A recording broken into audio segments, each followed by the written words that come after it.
and it's a good morning indeed because you're hanging out with three very special people on your midweek edition of your Feel Good Breakfast Show. Yes. It's so good that we're all matching today. And kudos to the new hair, girl. I like it. Absolutely love it. New hair, don't care. Wow. We love it. We love it a lot. I think you. the people are going to love it even more. So. Are we still in this like tight sore phase right now? No, listen, last night was a bit tough to sleep, but we're good now.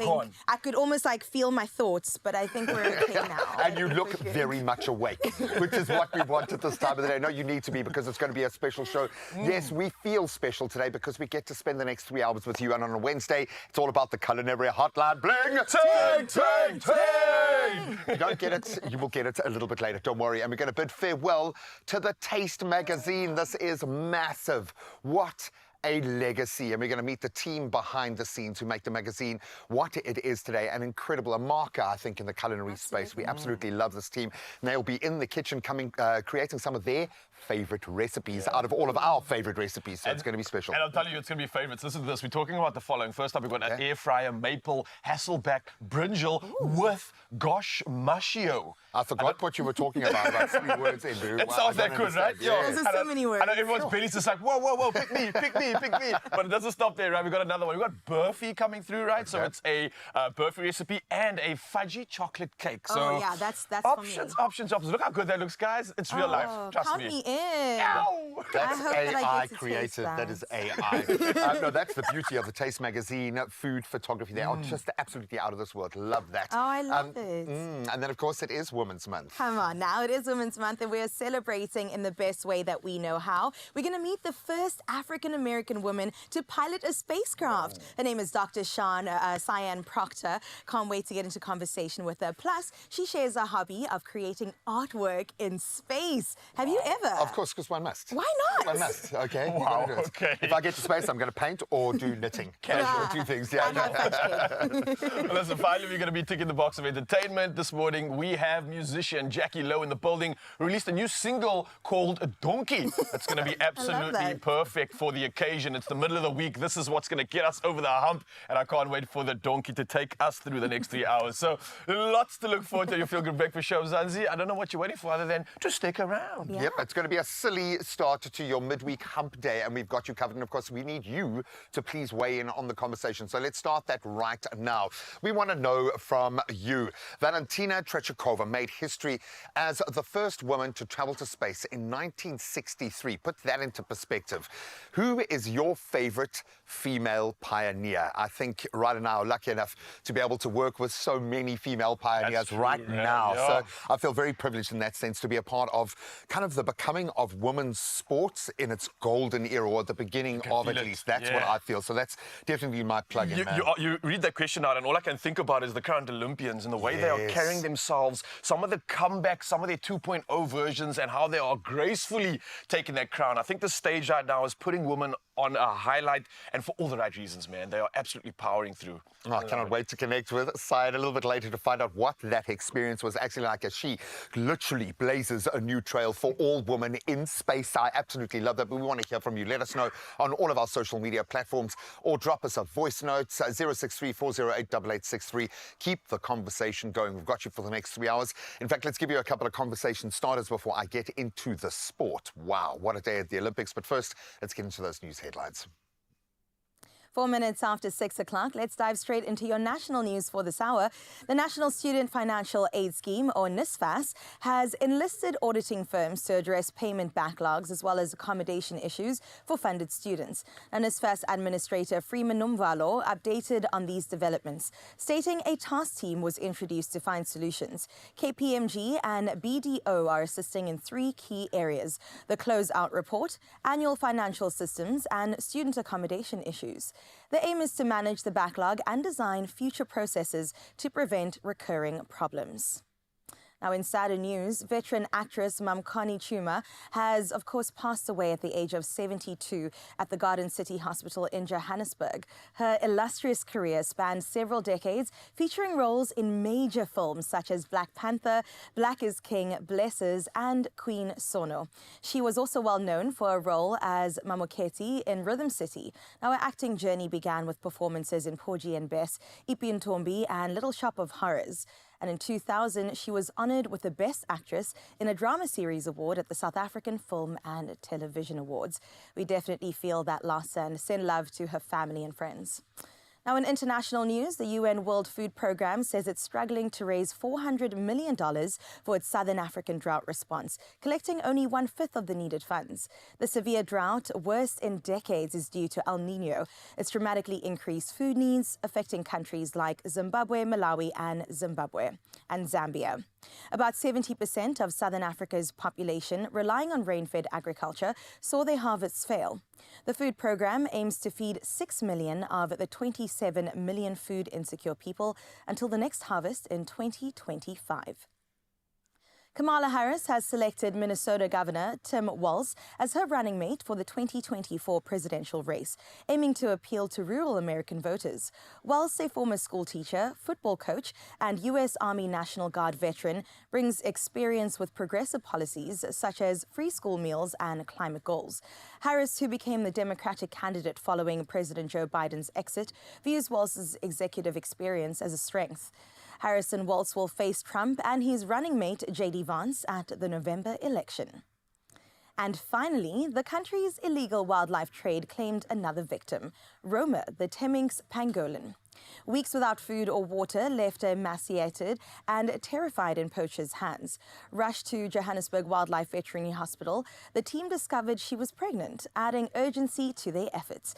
Roma's condition worsened, and Dr. K, a world expert on the species, decided on an emergency blood transfusion. With no fresh pangolin blood available, Ozzy, a rescued terrier cross, was the closest match.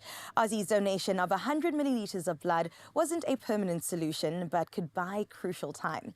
And thanks to brave little Ozzy, Roma has a fighting chance. The Johannesburg Wildlife Veterinary Hospital needs our support to save Roma, her unborn pup, and other victims of wildlife trafficking. Such a feel-good story to close off with, and of course we hope the best for Roma. For now, though, that closes up your news. Let's head into your sports with Graham.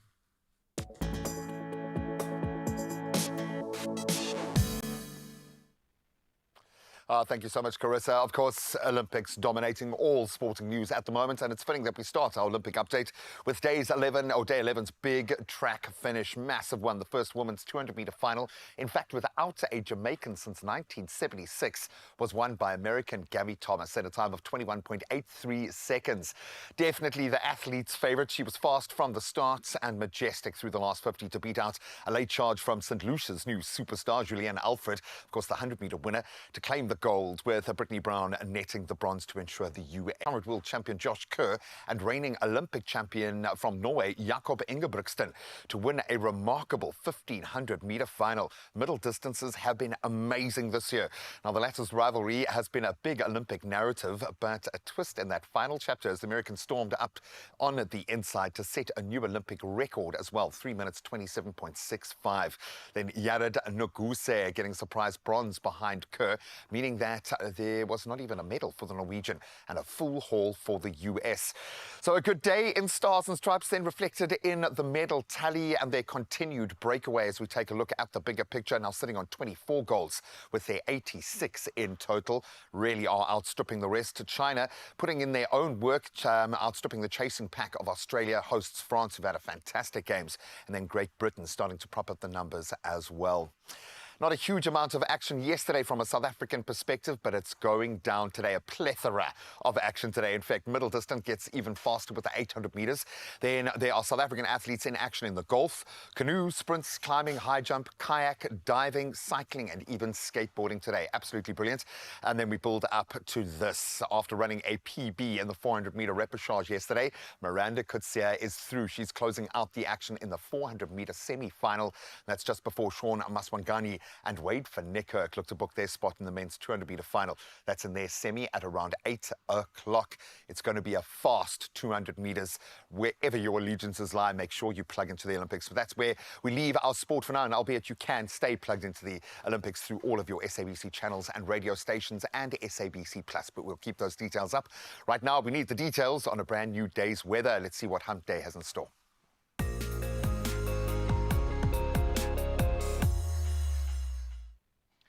Thank you so much, G-Man. And yes, seeing that it's Wednesday, let's see what we can do when it comes to Wednesday's weather. And there's not much that's going to stop us from getting over the hump because the South African Weather Service has issued only one warning for today.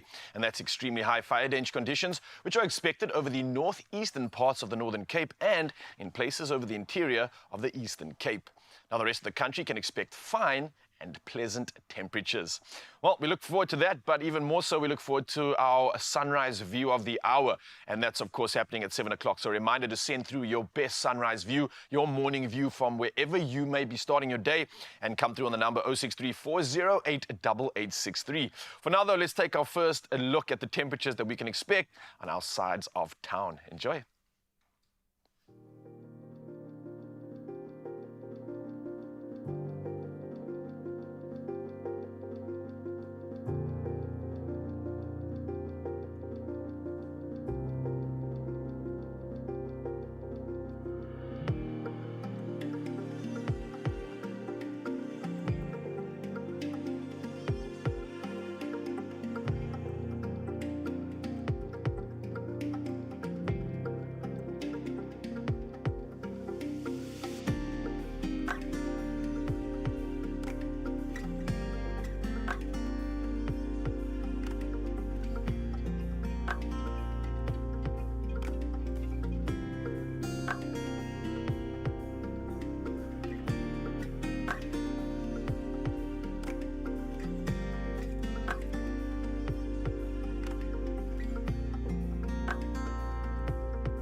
It's cold in some places, so don't move a muscle. In fact, stay indoors right now because we've got you covered. But with a heavy, heavy heart, we had to greet you this morning.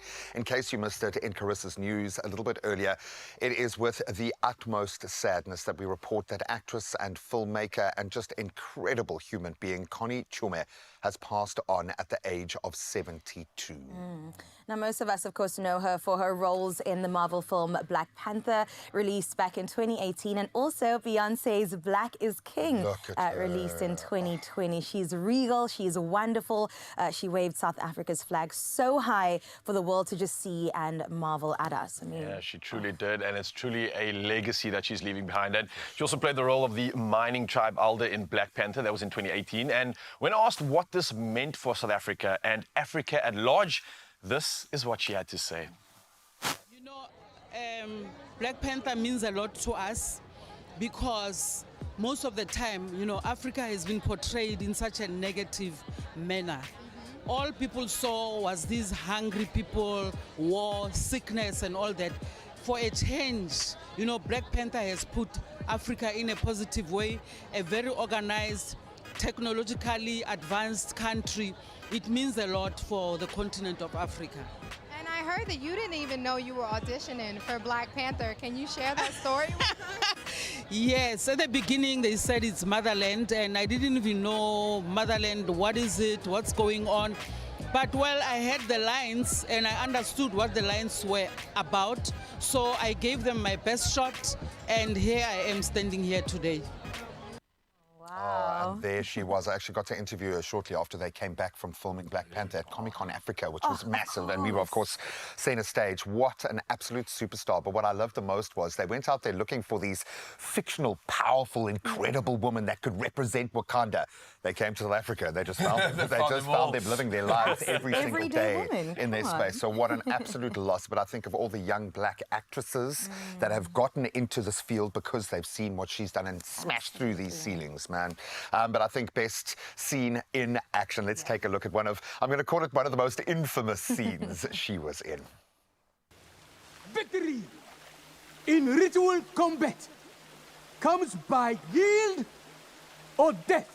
If any tribe wishes to put forth a warrior, I now offer a path to the throne.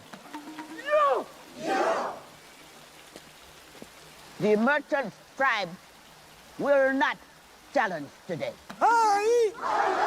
The border tribe will not challenge today. The river tribe will not challenge today. The mining tribe will not challenge today. Oh, I'm just waiting for the to start. My heart is beating. An incredible actress in her space. Now, at this stage, the reason for the cause of death has not been disclosed. She was a mother of 4, leaving behind 2 sons and 2 daughters who certainly have all of our thoughts and prayers right now. We ask, I think, at this time that people give them the space to grieve. But I would imagine that the whole country is wanting to connect with him right now, and with good reason, because she's going to be missed. We feel this loss of Mum Connie, and I think that right now her and Chadwin Bosworth are just enjoying their lives together on the other side. So that's at least one thing that we can, you know, look forward to. Yeah, well, there's a lot more to look forward to on your Feel Good Breakfast show. And again, with that legacy being said, we carry on celebrating women. It's the month of it, and we're bringing in some absolute powerhouses right now. So you've got a lot to look forward to, Mzansi. And speaking of, we have one standing by right now, the doctor herself, ready to give us the most incredible conversation with regards to not only space, but I think the fact that she's doing something in space, which is just wild. I love it. I can just say, now that you're back on terra firma, because she is actually back on Earth, we love it. We'll be connecting with her in just a moment. Stick around. We'll see you on the other side.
It's my Feel Good Breakfast Show.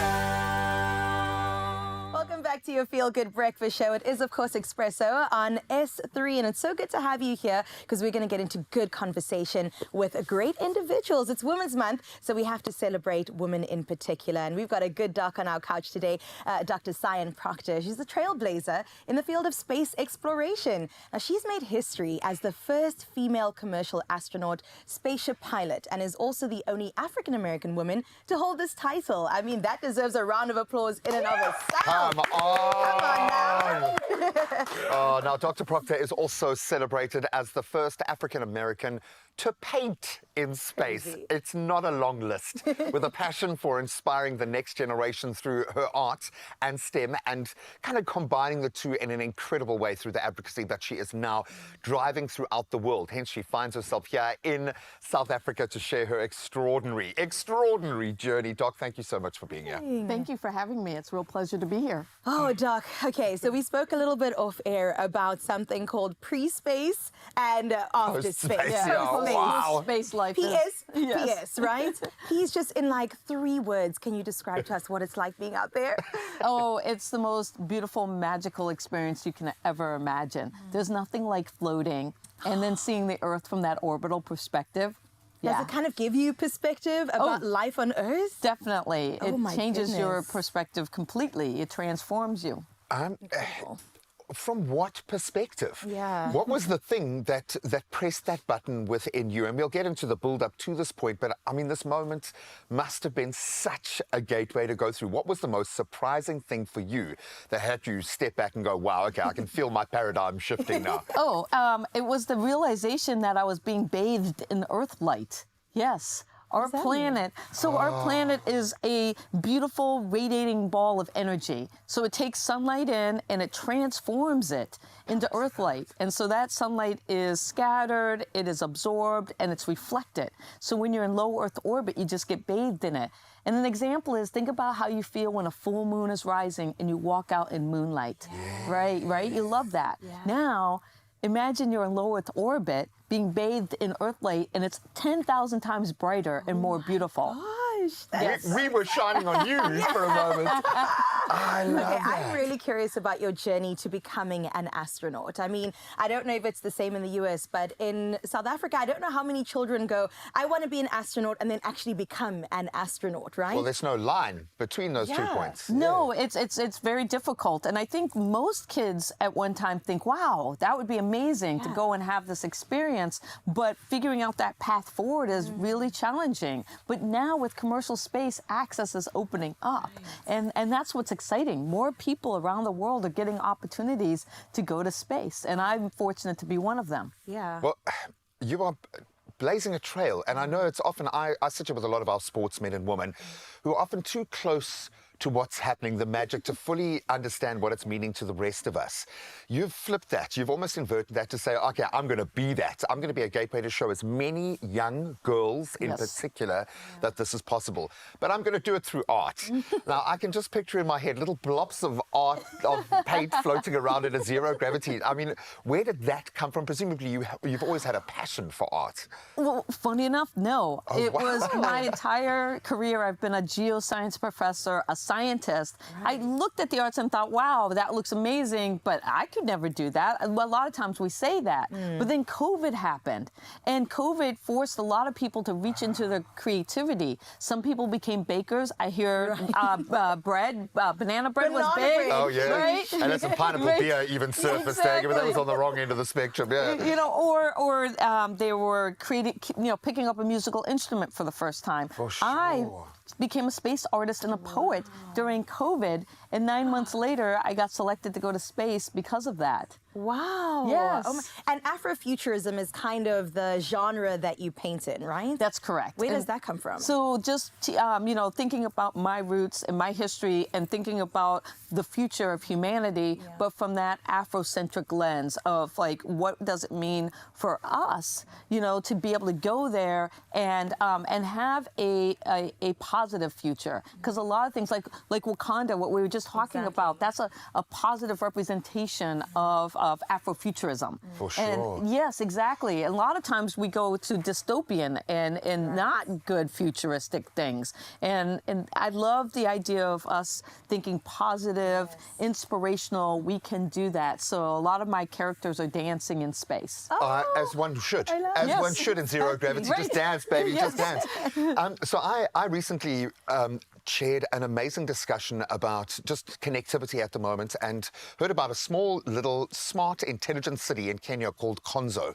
It's happening. It's happening around us. It's almost like this era is pressing fast forward on Africa and our potential. Absolutely. That being said, we need to make that connection. What was the connection for you, and how are you trying to highlight that path so that other, in particular, young girls can follow in your footsteps and go to space? Yeah, what I talk about is my motto a lot, which is space to inspire. So the poem that I wrote that won me a seat to space is called Space to Inspire.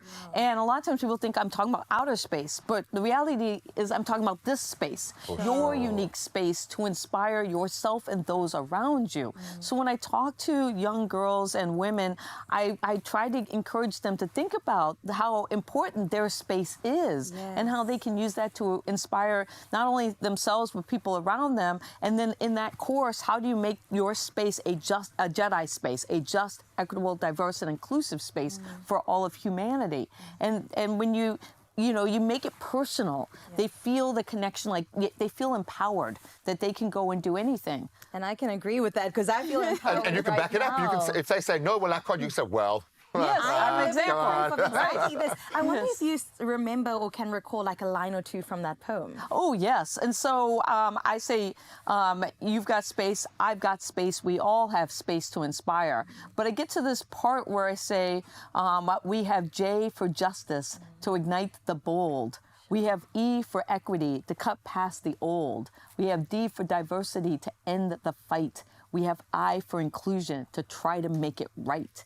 A Jedi space to rally behind, a universal force so big it binds, inspiration to change the world, a new beginning for us to hold. And it goes on and... Well, that's why America has twice as many Olympic medals as anyone else, because they are just this BMT pumping through the veins. It is not lost on us. As lovely and light as you are right now, I know this has come on some serious gravitas, or lack thereof, above the earth. It is amazing to me. Thank you so much. If people want to connect with you, how can they do that? You can follow me on Twitter at Dr. Sian Proctor. So Dr. Sian Proctor on Twitter. Well, it's X now. Instagram. Actually, I'm mostly on Instagram. If you want to know, you got to get on the gram. On the gram. Then, of course, people can speak to you live and large and in charge. Living Math Space Tour 24 happens on the 12th of August. This kind of is less art, more what you do, and science and maths. What are you expecting from that event? Oh, just being able to connect with everybody locally. I've been having a great time touring around South Africa, meeting so many amazing people, and just inspiring all of the kids in the community. Yeah, for sure. We love you. And we do love you. Oh my God, can she stay? I really hope so. Everybody needs a little earth light in their life. Exactly, man. Tattoo that on your body so you know it's real. Dr. Sian Proctor, thank you so much for being here. Honestly, you've been an inspiration. Another, from one woman of color to another, I'm drawing from you and your light. Thank you for the work that you do. Thank you. Continue to let your earth light shine. Oh, thank you. We will do that. Well, Dr. Sian Proctor's journey is just a testament, I think, to perseverance and also creativity, as you heard, and the power of inspiration. I mean, when I think about you will land amongst the stars if you dream big enough, this is exactly it. Oh, her achievements in space and her dedication to STEM and now STEAM, because we've thrown art in the mix, that education, and I love this notion of Afrofuturism, are going to continue to spark curiosity and dreams in young minds around the world, in particular here in South Africa. I look forward to interviewing the next young South African astronauts that will be born out of this.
It's my feel-good breakfast show.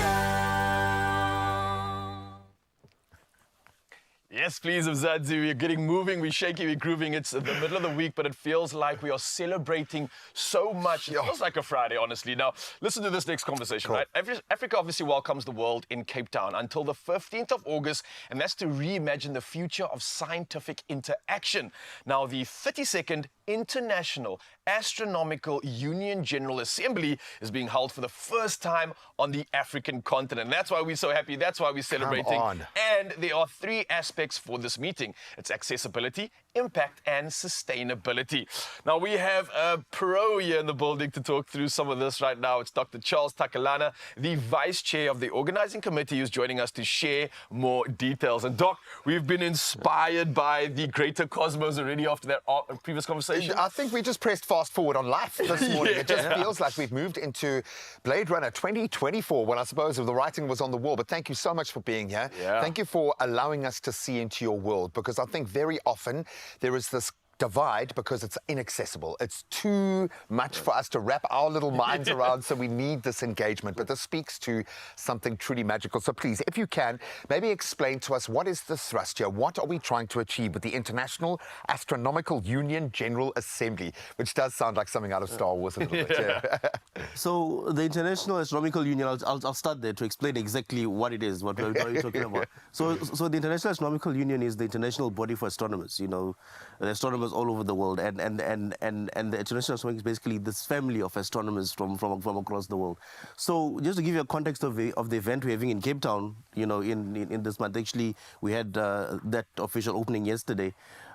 This is that same meeting that makes the big decisions in astronomy, right? To sort of say, for example, what is a planet and what is not a planet, right? Wow. So I think you'll remember in 2006, before that, all the textbooks said Pluto was a planet. I was about to say, so we have you to blame. So Thank you very much, Doctor. So you've got this exact meeting that's taking place in South Africa right now to blame for that big decision. So they decided that it would be a dwarf planet, and they broke the hearts of many people. And the internet, Exactly. So that is exactly what this event is about. But we're hosting it now in South Africa for the very first time. So just to give you a context, this organization of the IAU, it is over 100 years old. Oh, wow. Now you can just imagine, in that over 100 years old, and in that over 100 years, this is the first time that this event is taking place on the African continent. It is now indeed time for Africa. You know, it did coin it that this is time for Africa. And last night we had, you know, the Minister of the Department of Science and Innovation opening the event, and he said, "Kinako, you know, it is our time, and it is arrived." Sure. So, you know, it's sort of like having for our community as astronomers, you know, on the African continent. It's like sort of having that Formula One race, you know, as a racer now, you know, in your home. So this is our home event, and we've got a diverse community across the continent. You know, with the challenges, you know, that we have, we really wanted to sort of get everyone. Everybody was excited, and that is why we coined those three terms, which was accessibility, impact, and sustainability, because we want this to not just be an event, but to be something that we can, you know, look back to, you know, in the future and say it happened here. A pillar of science, because this is what gets kids excited when they can see their tribe, when they can see the community that they one day are going to be able to connect with. I'm just thinking to myself, how much of like the important grey matter in your field is in Cape Town right now? Hopefully no meteors or anything on the horizon. So just to give you, you know, an example, the last IAU meeting was, you know, they had, you know, around 2,500 to 2,800 abstracts that they received. Sure. For this meeting, we received over 3,000 abstracts. Wow. For this first meeting on the African continent. That's a good sign. Now you're asking just how many of these astronomers are roaming around. So we've got around 2,000 astronomers that are going to be coming in person for this meeting, and we've got another, you know, over 600 of them that are going to be joining us online. So brilliant. So just in line with that accessibility, we are making sure that this event, you know, is fully hybrid, so that anyone can sort of get access to it. Yeah, and with everyone getting access to it, I believe you also have some online sessions as well for the public, so you're ticking that box of accessibility as well. Brilliant. So what we decided to do was to be different with this event. we decided to make it completely open access. And then the reason we did that is because we want to bring down this ivory tower, right? Yeah. So that, you know, no matter who you are, where you're from, you can be able to access astronomy. I think astronomy is one of those sciences that, you know, excites everyone. For sure. And I think that it's also one of the exciting ways that we can bring in more and more young people into the various STEM fields. Completely, because there is an emotional connection. Right. It speaks to all humanity because we've been looking up at the same stars since the birth of, well, our time at least. I don't want to throw that into the mix here. This speaks to a shift in mindset and an opportunity. I've realized with the introduction of AI, it's released the genius. So now our geniuses can spend more time meeting, talking, doing the creative part of that process. What are you most excited about when you look forward in your space? And I know we've got a great meeting of minds, which is exciting in itself. But when you look at the future of astronomy, when you look at these pillars, accessibility, impact, and sustainability, what are you most excited about in your space? I am most excited about the space that Africa and South Africa is starting to take up. I think, you know, some South Africans will know that, you know, we've got currently the biggest telescope in the Southern Hemisphere in the SALT telescope that's in Sutherland. But we've also been able to construct the most powerful radio telescope, which is the Meerkat telescope, which is in Carnarvon. We are now really doing cutting-edge science. You know, I like saying this because it sort of gives us the context of how far we've made it on the African continent. So just over a year ago, my colleagues and I went to the American Astronomical Society meeting. The American Astronomical Society, just to give you a context, it's got over 3,000 members. They got over 3,000 astronomers in the US alone, and that is just one country. I was based at the African Astronomical Society for some 4 years now, and we have just over 400 members. Wow. But the backdrop, the backdrop image at that meeting at the American Astronomical Society conference was the image that was taken with the Meerkat telescope. You see. A South African telescope. You know, that there's nothing that tells you that you've arrived more than that. We are the benchmark. When some of the top minds in the world are actually recognizing the science that you are doing. It's typical. This is the South African and African way. We find a way to make even astronomy competitive. We're going to beat you at astronomy, America. Okay, we're coming for you. No, this is all about inclusivity and sharing in this incredible meeting of minds. Thank you so much. Your passion alone has got me excited about where we're going. So thank you, and all the best of luck. Just please, guys, look down, okay, at each other. Not because I would imagine everyone in the room is just used to doing that, but it's an opportunity to look forward, to look to the stars in a completely new way. And where we're going to look right now is into the fridge because I need some milk for my tea as I tell you about what more is to come on your Feel Good breakfast show, all right? We're going to get into the kitchen once again, or at least the bar area, because I have to do a mocktail challenge against our good doc, Dr. Sian Proctor, that's here. And we're going to see who's going to come out on top. She might be the best when it comes to outer space, but how does she do when it comes to making a good drink? Not only that, we're going to keep the focus on all things to do with women's health and dip into a chat about menopause. So if any of that piques your interest, which I'm sure it would, I'll see you straight after this.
It's my feel-good breakfast show. You're on your Feel Good Breakfast show right here on S3, and I always tell you that yes, we're all about the fun, but we're also all about the important conversations. And this morning, it is time that we embrace our health and wellness fully. And this is why we're having a conversation about menopause, which is honestly just a woman moving from one phase of her life into another. We're joined by Ashley Smith, a researcher at the Medical Nutritional Institute, and she's going to be letting us know about the journey that women go on when we talk about menopause and their health as a whole. So let's welcome Ashley. How are you, my lovely? Good, thank you. How are you? I'm amazing, thank you. Ashley, I feel like women always shy away sometimes from having this conversation when we say menopause. You know, sometimes it's a little bit difficult to understand for other people, but it's also a thing of us talking about hormonal imbalances and yes, it being there when we go through menopause, but also when we actually go through puberty. So starting with puberty, hormonal imbalances can trigger a host of changes in a young woman's body from irregular periods, weight gain, acne, and then the typical PMS symptoms, so the bloating, the mood swings, the fatigue, and so on. And then between puberty and menopause lies a significant portion of a woman's life, and that's the reproductive years. And during the reproductive years, the effects that hormonal imbalances have on a woman's mental health and physical health are sometimes overlooked. Obviously, when you're pregnant, your hormones get a lot of attention, but for the vast majority of this life stage, a woman isn't pregnant. However, it is still important to address your hormonal imbalances. During these years, hormonal imbalances can actually contribute towards more serious health conditions such as polycystic ovarian syndrome or PCOS and other conditions as well.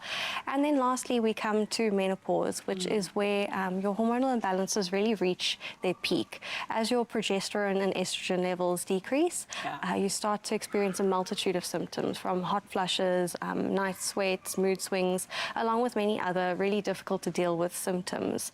And this can really impact a woman's quality of life. And it can also actually increase your chance of developing the metabolic syndrome and cardiovascular disease. Oh my goodness. And this is why I guess then we need to sort of support women when they get to this sort of life. But I also know that when you were just speaking now, you took me back to when I was a younger girl and I was going through all these hormonal imbalances and it's such a crazy time, which is why I can imagine that once you get to menopause, it's now again another shift. And that's why I say we need to be supportive of the women who are there. How can we actually do that and allow it to be a little bit more manageable? So certain supplementations and ingredients can help to alleviate the symptoms of menopause. It's worth noting that there's been extensive research done into various natural ingredients. And these natural ingredients, when they're used correctly, they can actually be very effective. And then it's actually also important to know that hormonal imbalances during puberty and your reproductive years can actually set the stage for more pronounced symptoms during menopause.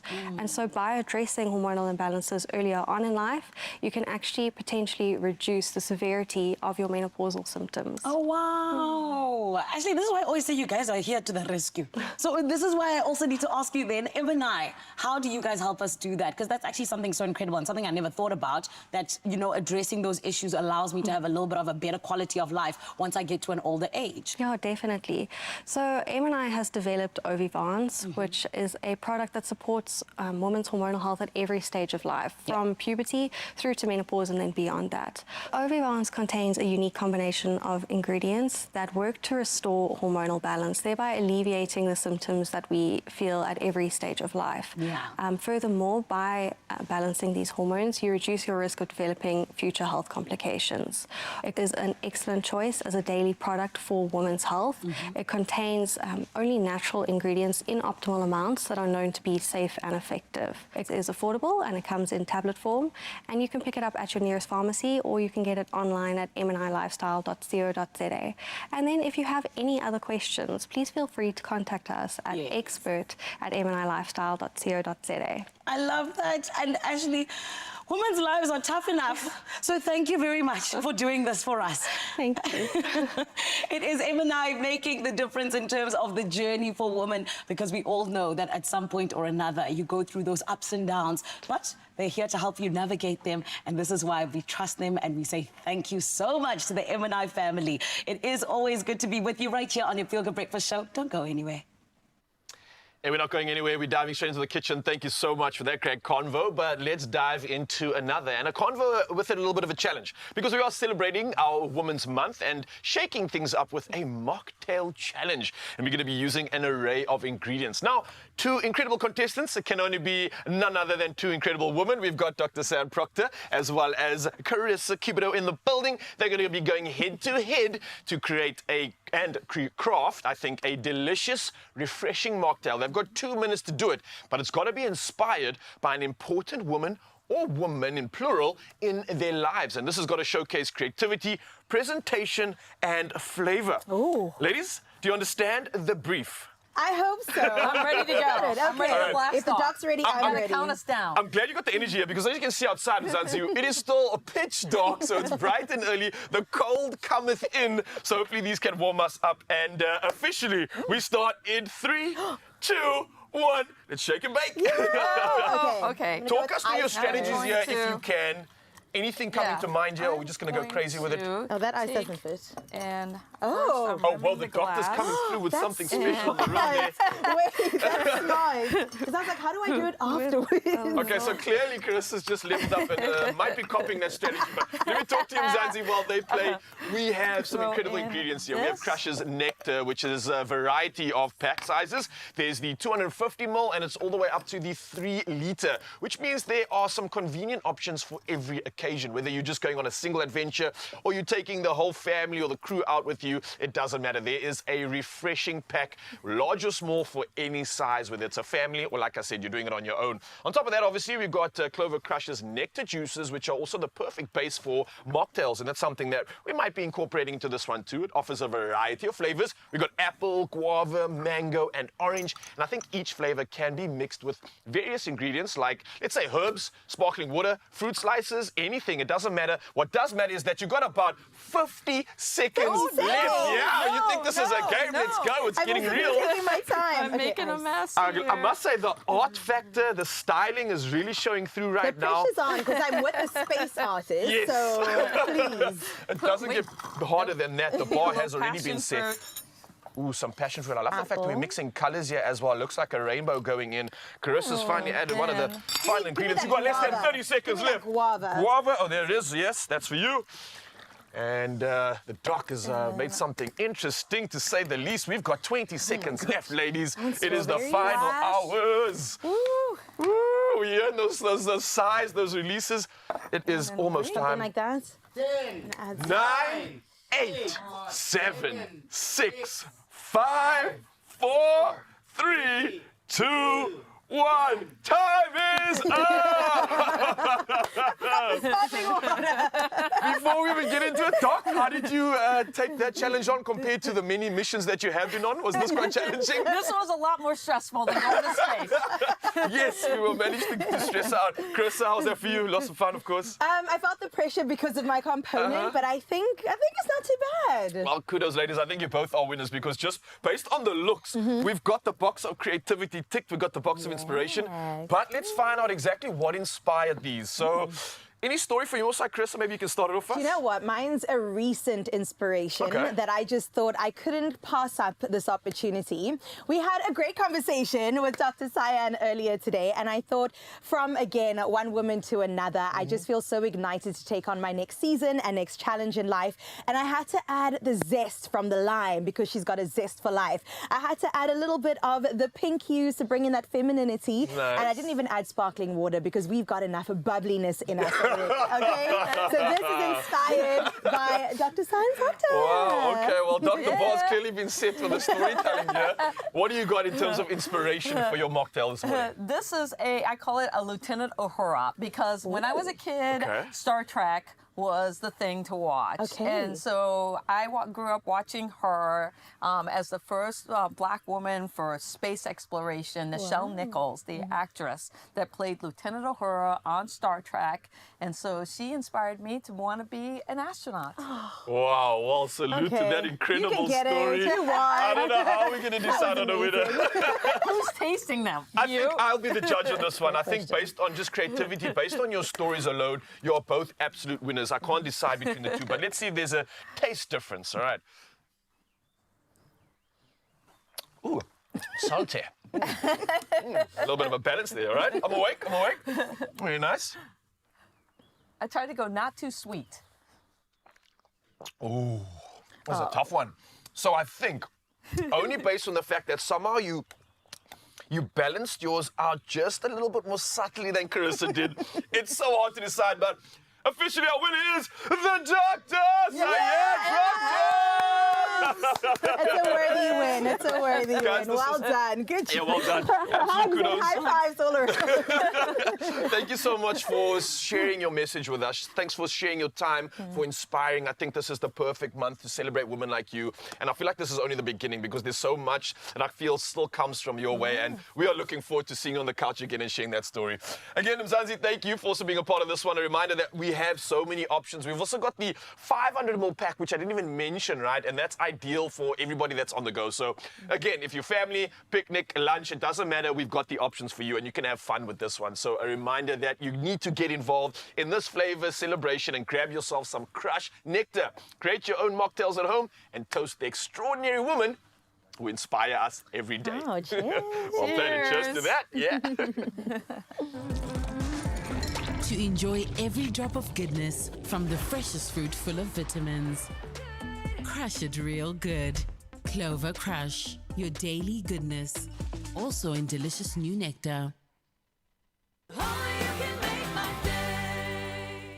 Beat even the most stubborn cough with tartrazine-free Expigen cough syrup, effectively relieving congestion by loosening phlegm to let you breathe more freely. Better still, 2 lucky Expresso viewers each stand the chance to win 4,000 Rand cash by answering the questions on the Expigen competition post on Expresso's social media pages, using hashtag @OTCWinter in your answer. Competition closes 16th August. T's and C's on expressoshow.com.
It's my feel-good breakfast show. Welcome back. Let's bring you back down to Earth now, because Earth is feeling like the stratosphere at the moment. In fact, that's where we've been taken with the Olympics. We continue to celebrate this showpiece that is represented in Paris this year. And radio presenter, sports commentator, and ridiculously good-looking human being, Morgan, just ridiculous. Look at that face. Morgan Newman now joins us to discuss some standout moments and just to help us work through it all, because there is a lot going on, man. A lot of South African investment, a lot of massive global moments, benchmark moments happening. So I'm going to ask you, buddy, first of all, you must be happy because you get the Olympics literally every 5 minutes. How are you doing, buddy? I'm very good, thank you, gentlemen. And I tell you what, so inundated with sport, it is just crazy. And now there's also rugby coming up over the weekend. But besides that, just Olympic Games has had me every single evening wrapped up in the TV, making a fire. And I mean, so many fantastic performances, so many PBs. Look, we haven't seen that many medals, I think, this year. We haven't seen, from Team South Africa necessarily. Sure. But for the most part, to just see athletes achieving PBs, that's what you want to see on a global stage. Your personal best. I mean, how much more can one ask for, right? Completely, man. Truly. Completely. And I think the fact that literally the Olympics is requiring PBs, national records, Olympic records in order to just get into the final and that podium, it's speaking a plethora to what the human body is able to achieve right now. And so much to dive into. Let's talk about that stalwart performance of last night, the 200 meters that had everybody on the edge of their seats staying up late till last night. What are your thoughts, G? What are your thoughts? And incredible. And I think everyone was waiting for the double coming out of the 100 meters, an opportunity to see some of the best sprinters in action. What did you make of a blisteringly fast 200 meters, man? Let me tell you, I am a massive Gabby Thomas fan, but there is something to be said about the double. We haven't seen it in a very long time. I think Usain Bolt was probably the last that we saw, to achieve the 100, 200 meter double. So to see Gabby Thomas come out and just put in a performance, I mean, the chat before was, where's it going to go? I think she ran away with it in the end, and had it been any further, she'd probably won by 5 or 6 Even more. meters. And I mean, kudos to Julian Alfred. And looking at her physique and the way she powered, absolutely destroyed that 100-meter field. I thought this was her chance to get that double. But when we look at the action that was playing out, obviously a massive investment in the longer sprints at the moment. And what have you made of the 400? So much interest at the moment. Moving through into the semi-final stages, obviously 2 South Africans in the repechage managing to put their hand up as well. This is normally a happy hunting ground for South Africans. Yeah, 400 meters at the Olympic Games without Wade van Niekerk felt a little bit different this year. I mean, I won't lie, we expect to see him there. You see a 400, and every time, the race comes up, you see world record holder, world leading time, Olympic record, all Wade van Niekerk. So not to see him there was very interesting, but it must be said, I mean, Life Pillay and Zakita Nene really put in fantastic performances, both coming through the sort of the heats and putting good performances. And then in the semi-finals, I thought, I really thought one of them, again, Nene achieving PB, so you can't really argue with that. But I'd love to see one of them in a final. I mean, wouldn't that have been fantastic, right? It's an opportunity where we do have with now the 200 meters, and maybe you can help me unpack this. The choice for Wade van Niekerk not to run the 400 meters, to focus on the 200 meters. Yeah, I mean, it's not official, but the way the assumption is going around is that obviously his times weren't really showing that greatly compared to what he has done in the past. I think the training leading up to it as well is just showing that there's going to be more value for him representing South Africa in various other sort of events this year. And if you look at some of those times and what he's been running, it might have been a good choice. Might have been a good decision in hindsight. So I think with that being said, it's so much more exciting to know that this is someone that can run a world record 400, someone that can run a sub-20, someone that can run a sub-10 in the 100 and 200. So he's got the ability to show up, and he's got the ability to still get a result, much like a Akani Simbine in the 100. So it's going to be very interesting to see, can he show up in that 200 and use half of the tank, essentially, that he has? And he looked easy, man. He looked like he was in his stride. I mean, I watched it quite carefully. It's something, he doesn't look as rhythmic as he normally does, and I think a 400 is extremely rhythmic event. They call it the toughest sort of track and field event that is out there. You'll know more than me. Testing, But so the 200 is probably the right call. Does he have the wheels to get a medal? Or, I'm not convinced to get into the finals. I'm not really convinced. But let me tell you what, our relay teams are going to be super exciting. I mean, we had 3 members in the 100-meter finals. We've now got 3 in the semi-finals of the 400. And Wade who can add himself into that mix. I think we might surprise a couple of countries when it comes to the relays. And we have the opportunity to do it. And there is something about the 75,000 people being in that stadium, well represented in all of the fringe, I want to say lightly fringe sports here. We've got cycling, we've got skateboarding, we've got bouldering, we've got canoes happening now. We would think that South Africa, with the medals that we've achieved in the past, in the water, with oars in our hands, that this is something where we'd expect, hopefully, to get some traction. Yeah, without a doubt. I mean, Bridget Hartley, 3 Olympic Games, she's gone out there and she's really set the tone with the canoeing. And now we're seeing it with the men, they've made it through the semi-finals. A fantastic performance yesterday. If you consider the fact that, 3 false starts, that's unheard of. You don't get that often in this And then event. to still come through and perform as well as we did, coming in second. So we're through to the semi-finals. So there's another, team coming through the semi-finals. So we are just you know, I think we're putting our hands up in sports that most people in South Africa never even knew existed. Exactly. We've got to connect those dots, but we, of course, have an opportunity tonight to connect in a very big way. Yes, we know Sean Wade will be running at around 8 o'clock, I think, in the 200-meter semi-finals, but looking at the pace of the 100, I think this 200 is just going to be off the charts. Then Miranda Coetzee, after an unbelievable repechage yesterday in the women's 400 meters, she will be competing in that final tonight as well. Absolutely amazing, buddy. Thank you so much. Now you've given me PTSD about like, how am I going to deal with the sport and the rugby at the same time. I don't know what I'm going to watch. But of course, you can catch all of the Olympic actions live on your SABC channels and, of course, SABC radio stations and SABC Plus. Thanks, Jens. It's just gone 7 o'clock. Let's check in with your news at this hour. Now we get started with national news, where South Africa ranks 5th among the top African countries for investment performance, according to the Where to Invest in Africa 2024 report by Rand Merchant Bank. Now, the report examines 31 African economies, considering key performance and investment appeal factors. Egypt retained first place, followed by Nigeria and Ethiopia. Despite a drop in ranking over the past 6 years, South Africa is noted for its stability, attributed to its economy size, diversification and connectivity.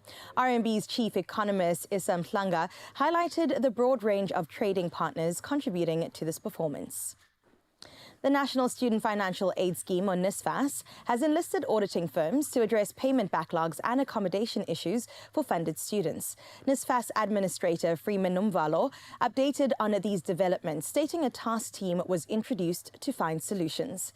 KPMG and BDO are assisting in 3 key areas: the closeout report, annual financial systems, and student accommodation issues. Now, the aim is to manage the backlog and design future processes to prevent recurring problems.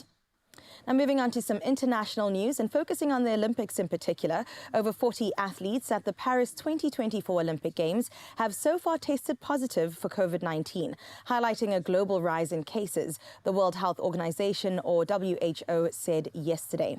The Games have faced health concerns, including poor air quality and water quality issues in the river Seine, even before the Games began, with experts scrutinizing the pollution levels. The WHO stresses the need for continued vaccination as COVID-19 persists and evolves, with the virus circulating worldwide and potentially becoming more severe. Now, the UN World Food Programme says it's struggling to raise $400 million for its Southern African drought response, collecting only 1/5 of the needed funds. The severe drought, the worst in decades due to El Nino, has dramatically increased food needs, affecting countries like Zambia, Malawi and Zimbabwe. About 70% of Southern Africa's population, relying on rain-fed agriculture, saw their harvests fail. The food program aims to feed 6 million of the 27 million food insecure people until the next harvest in 2025. Now we close off with this story. South Africa's veteran actor, director and playwright, Dr. John Connie, has been honoured with the Order of the British Empire, or OBE, by His Majesty King Charles III himself. This award for services to drama recognises Connie's extraordinary contribution to the arts, both in South Africa and internationally. Now, the OBE is a prestigious UK honour that celebrates outstanding achievements and service. For Connie, this recognition reflects his lifelong dedication to the arts and his pursuits of cultural expression through drama. Connie's honour serves as a reminder of the power of the arts to bridge divide and inspire change, and bring global recognition to the talents and stories of our nation. So good to see that South African flag being waved so high. Let's check in with sports to see if we're doing just the same.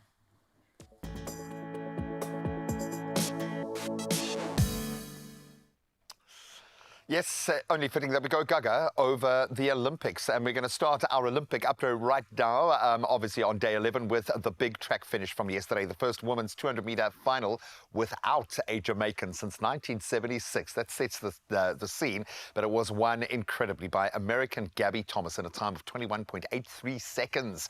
So definitely the athlete's favourite. She was fast. Alfred, of course, the 100-meter winner, to claim her gold, while Brittany Brown netted the bronze to ensure the US double double.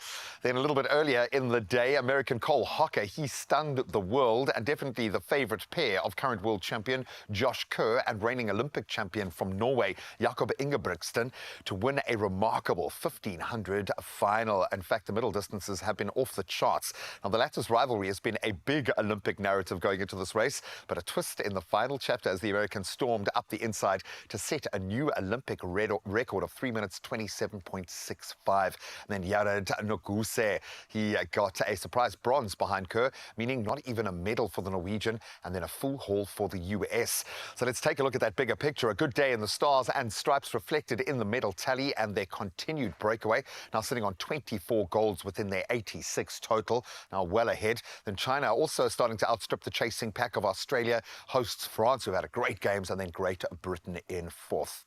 Now, throwing it forward to today, a plethora of action today with South Africans in the mix. We got middle distance getting even faster with the 800 metres. Then our South African athletes in action in the golf, canoe, sprints, climbing, high jump, kayak, diving, cycling, and even skateboarding. And then, of course, the big ones this evening. After running her PB in the 400-metre repechage yesterday, Miranda Coetzee will be closing out the action in the 400-metre semi-finals. And just before that, Sean Maswangani and Wade Nekirk look to book their spot in the men's 200-metre final. That's in their semi-final at around 8 o'clock or just after. Should be an absolute thriller. The times will be fast. But that's where we leave our sport for now. Let's take a look at the roads.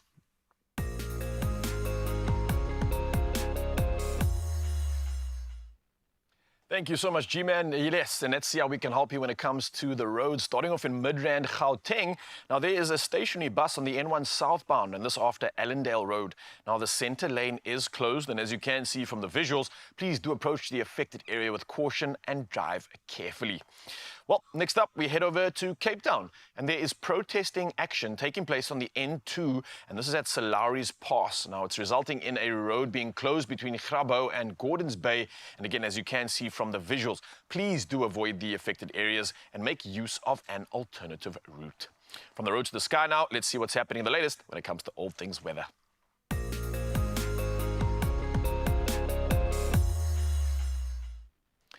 Yeah, it looks like a good day for South Africa because the South African Weather Service has issued only one warning for today, and that's extremely high fire danger conditions which are expected over the northeastern parts of the Northern Cape and in places over the interior of the Eastern Cape.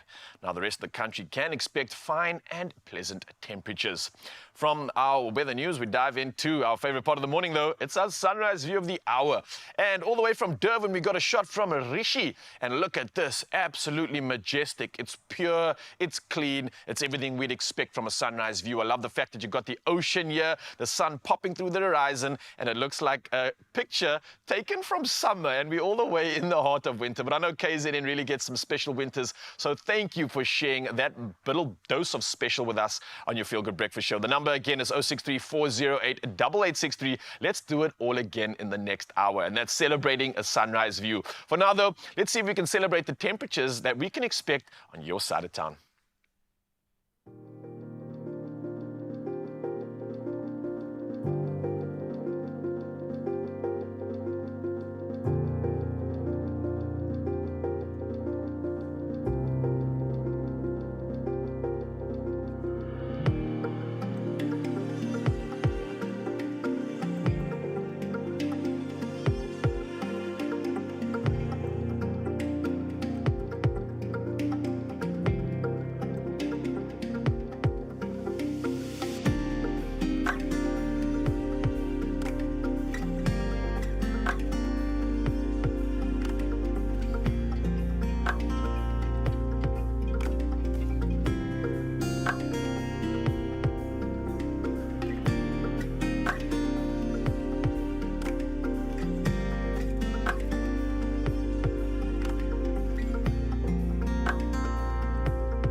1 degree, that's the South African way, just one. SWAT. We need, whether it's a point, a degree, we'll take it. But the weather does not matter. Why? Because you could win and win big if you play Lotto, Lotto +1 and Lotto +2 today. Why?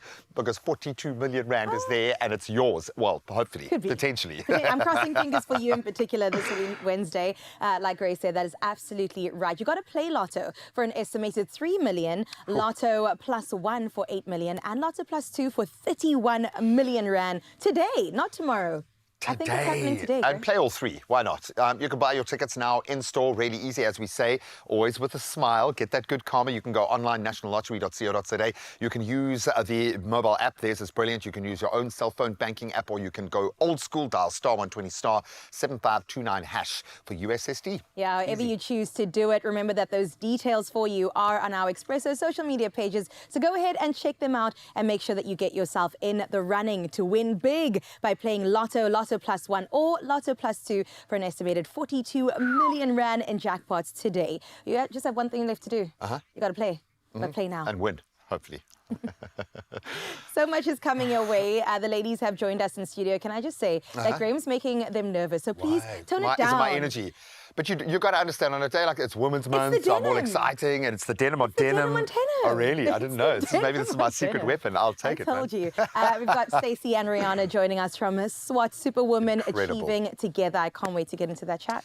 And then, of course, Take a Bow, Taste magazine, responsible for more cravings than I think any other magazine on the planet. I just think as I walk out the Woolies, I see the magazine, I'm like, oh, maybe I need a leg of lamb today. But we absolutely love what they have created, not just in the culinary space, but in the visual arts. Absolutely. They do it unlike any other team. And we've had an absolute privileged front row seat to watch them work their magic. So it's only fitting that we let them bow out in style by cooking some of their favorites. We'll see you now.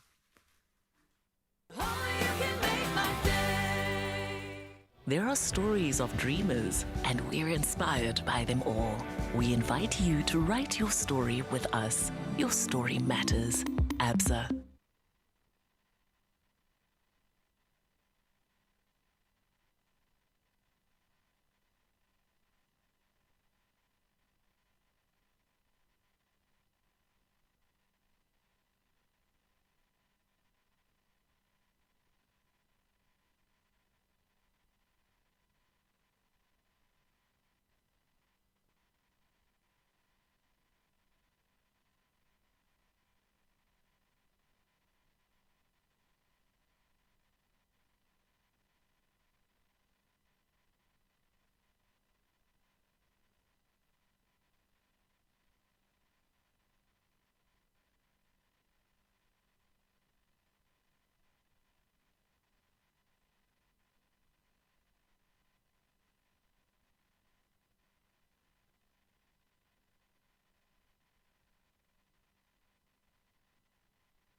It's my feel-good breakfast show. And just like that, we're back with your Feel Good Breakfast Show. And right now, it is time to recognize and honor the incredible contributions as well as achievements of women in our society. And I'm excited about these women in particular because joining us right now is Rihanna Johnson as well as Stacey Schilder, directors and co-owners of Limitless events, as well as SWAT. And if you're wondering what SWAT is, it's Superwomen Achieving Together. Now, these dynamic women are the driving force behind SWAT. It is an initiative dedicated to uplifting as well as supporting women through their annual fundraising event. Now, they have built their business from the ground up and celebrating 10 years in the industry and are committed to making a positive impact in the lives of women in need. I feel like you deserve a feel-good welcome for that. Come on, let's give them a feel-good welcome. Stacey and Rihanna, thank you for being here. Familiar to me because last year I was on your stage for SWAT. And what an event. Oh my goodness. I even saw reports from women afterwards just saying, I've never had a life like this, yes, but an event like this where I'm just surrounded by women enjoying something great, but also for a good cause. Correct. So tell me more about getting into it for the 4th year around. I mean, last year was such a success. Can we top it this year? Definitely. Yes, that's the energy I like to see. So SWAT, like you said, Superwomen Achieving Together. When you think SWAT, you think bold, you think absolutely powerful, you think all of these things, and that kind of aligns to what we do. So in terms of giving back to the community, it's something that we go out there and we want to uplift women, we want to empower women, we want to do all of these things. And it's not only Stacey and myself, it's bringing all of the women together and we're all doing it together, and that's what Superwomen Achieving Together is basically all about. Absolutely, and you feel that. I mean, it literally only takes one person to step forward and then the rest of us are like, yes, actually, let's do this. You just need somebody to encourage you to go ahead, and you've achieved so much. I mean, over the past 3 years, as we approach your 4th event now, you've raised so much. I remember last year, I think it was 100,000 Rand that we raised and gave towards the Sarki Batman Center for Women and Children. This year, are we hoping to push for more?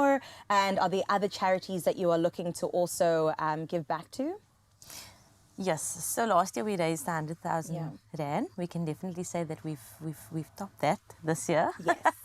But we are taking a different approach. We're not looking at donating to one specific home. We will be spreading the love, and we're looking to also empower young females specifically that has the opportunity to take their sporting career to the next level.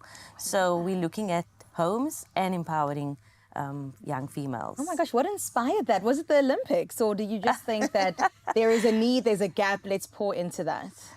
I think because SWAT originated from empowering women, an event for women.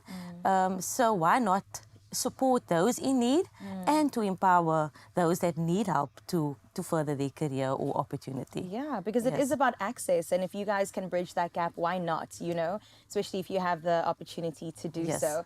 So not only are we having a good time, I mean, the lineup is absolutely incredible. You also told me that we're pretty sold out at this point, so everybody's going to be there in Cape Town come Friday. But how do you ensure that you actually impact and make social change? I mean, you do that from a year-to-year basis. That is basically the focus of the Fun Times, no? Yes. Correct. And in the beginning, when we started this, our first SWAT event, it wasn't a ticketed sale event. We got a home, an elderly home together of just ladies, and we spoiled them for the entire day. And it was so nice because we had our suppliers come on board and everyone gave something to make this day successful. And from there, we actually then looked at making it a ticketed event. Making it a ticketed event. And we saw the love and the support we received. Yes. And I mean, from the first one that we had 4 years ago to where we are now, I think last year we had a Barbie theme, and it was so epic. And this year we're doing a mob wife theme. So all the ladies are really getting down. They're so excited. On social media, we see people walking in shopping malls with jackets on, you know, all these sort of things. So it's very much exciting. Wait, so for people who might go, mob wife, what is that? Can you explain a little bit more about the aesthetic or the reason behind it? Well, mob wife is fur, your leopard prints, your red lips, you know, everything for a lady to dress up and have a good time. And the thing about SWAT is that it's a safe space for women to actually come and enjoy themselves and have a good time. So whether you're old, whether you're young, whether you're mom, you and your daughter, aunts, well, aunts, cousins, everything. Everyone comes together and has a good time. Yeah. So it's a time for ladies to actually let their hair down and dress up the way they want to and feel safe in that space. Yeah, and you know what I love most about it? We're making the men work for us on Women's Day. Absolutely. Your girlfriend's favorite DJ, Garth B, is on the lineup. Correct. Jimmy Nevis. I mean, who else is there? Emo Adams. Jade, George. Yes. We have Kelly Fortain as well. Oh, beautiful. We've got Icon, and we've got the dancers as well. Really excited. How exciting to have all of that. Well, and you could have said I know. I didn't want to tell the people that me and a very special somebody are going to be co-hosting the stage with your familiar face around these parts. But you'll have to catch it on the socials because, like we said, it is sold out. I do want to say, if you have one word of advice to give to women to make a positive impact, even in their immediate communities, or if they want to spread the love a little bit further, what would you say? Because you guys have been doing it for 4 years now and so successfully. I think there are many platforms out there that people can get involved in. Yeah. What makes it extra special this year for us, though, we are now, or SWAT is now a registered NPO. So we're definitely looking at playing a bigger part throughout the year and not only this time of the year, which we have been doing, but we're going to make it more known. So if you want to get involved and join the journey with us, no problem. By all means. Where do people find SWAT online if they want to check out the action? On Instagram? On Instagram, yes. What's the handle? Super Women Achieving Together. Well, there you have it. They are superwomen, and we are achieving together. Absolutely. Rihanna, Stacey, thank you. I look forward to Friday. It's going to be such a vibe, such a jam, but of course, all for a worthy cause. It's Women's Month and Women's Day in particular on Friday. So I'm very excited to celebrate all things to do with us, basically. Yes. So proud of our superwoman for being that custodian of that moment. Absolutely awesome. But now I'm speaking to all weekend warriors. It's that time again for one lucky city to take center stage in the ultimate running event. Twane, I hope you are ready. If not, you better get ready to shine on Sunday. That's the 25th of August. The Absa 10K Run Your City is your chance to step up and take on the challenge. So whether you're a seasoned runner, and we see some of the best in the world doing remarkable times, or maybe just a newbie gearing up for your first ever race, maybe a family looking for a fun day out to get the whole family engaged, this is it. And what makes the event so exceptional, I've been at 2 so far and they're amazing, is its power to bring the whole city together. So runners will traverse through Tshwane's most iconic landmarks and lively neighborhoods, and trust me, the people will be out to support. You'll have an opportunity to discover the city in an entirely new and exciting way. Just look at it through a different lens. A unique opportunity to immerse yourself in the vibrant pulse of Tshwane while being part of a very grand collective experience. It's all about the community. It's like a citywide party, I'm going to call it, but on the move and quite quick. From start to finish, the route is filled with entertainment zones where you can enjoy some amazing music, some dance performances, great treats, even some surprise treats along the way that you might not expect that'll help get you across the line. And then, of course, let's not forget the cause behind the run. The Absa 10K Run Your City supports so many charitable initiatives, ones with real impact. So when you sign up, you're also giving back. Chances are to your own community, certainly within the city that's being represented. So if you want to run a 10K, if you know somebody who wants to do it, jump on board. This is your opportunity to go and see your city in a completely different way, ready to be a part of the action and show your support. Happening Sunday, the 25th of August. You can head over to runyourcityseries.com for all of those details and how you can register and get involved. And don't miss your chance to make a difference and have a whole lot of fun. There are stories of creators, and we're inspired by them all.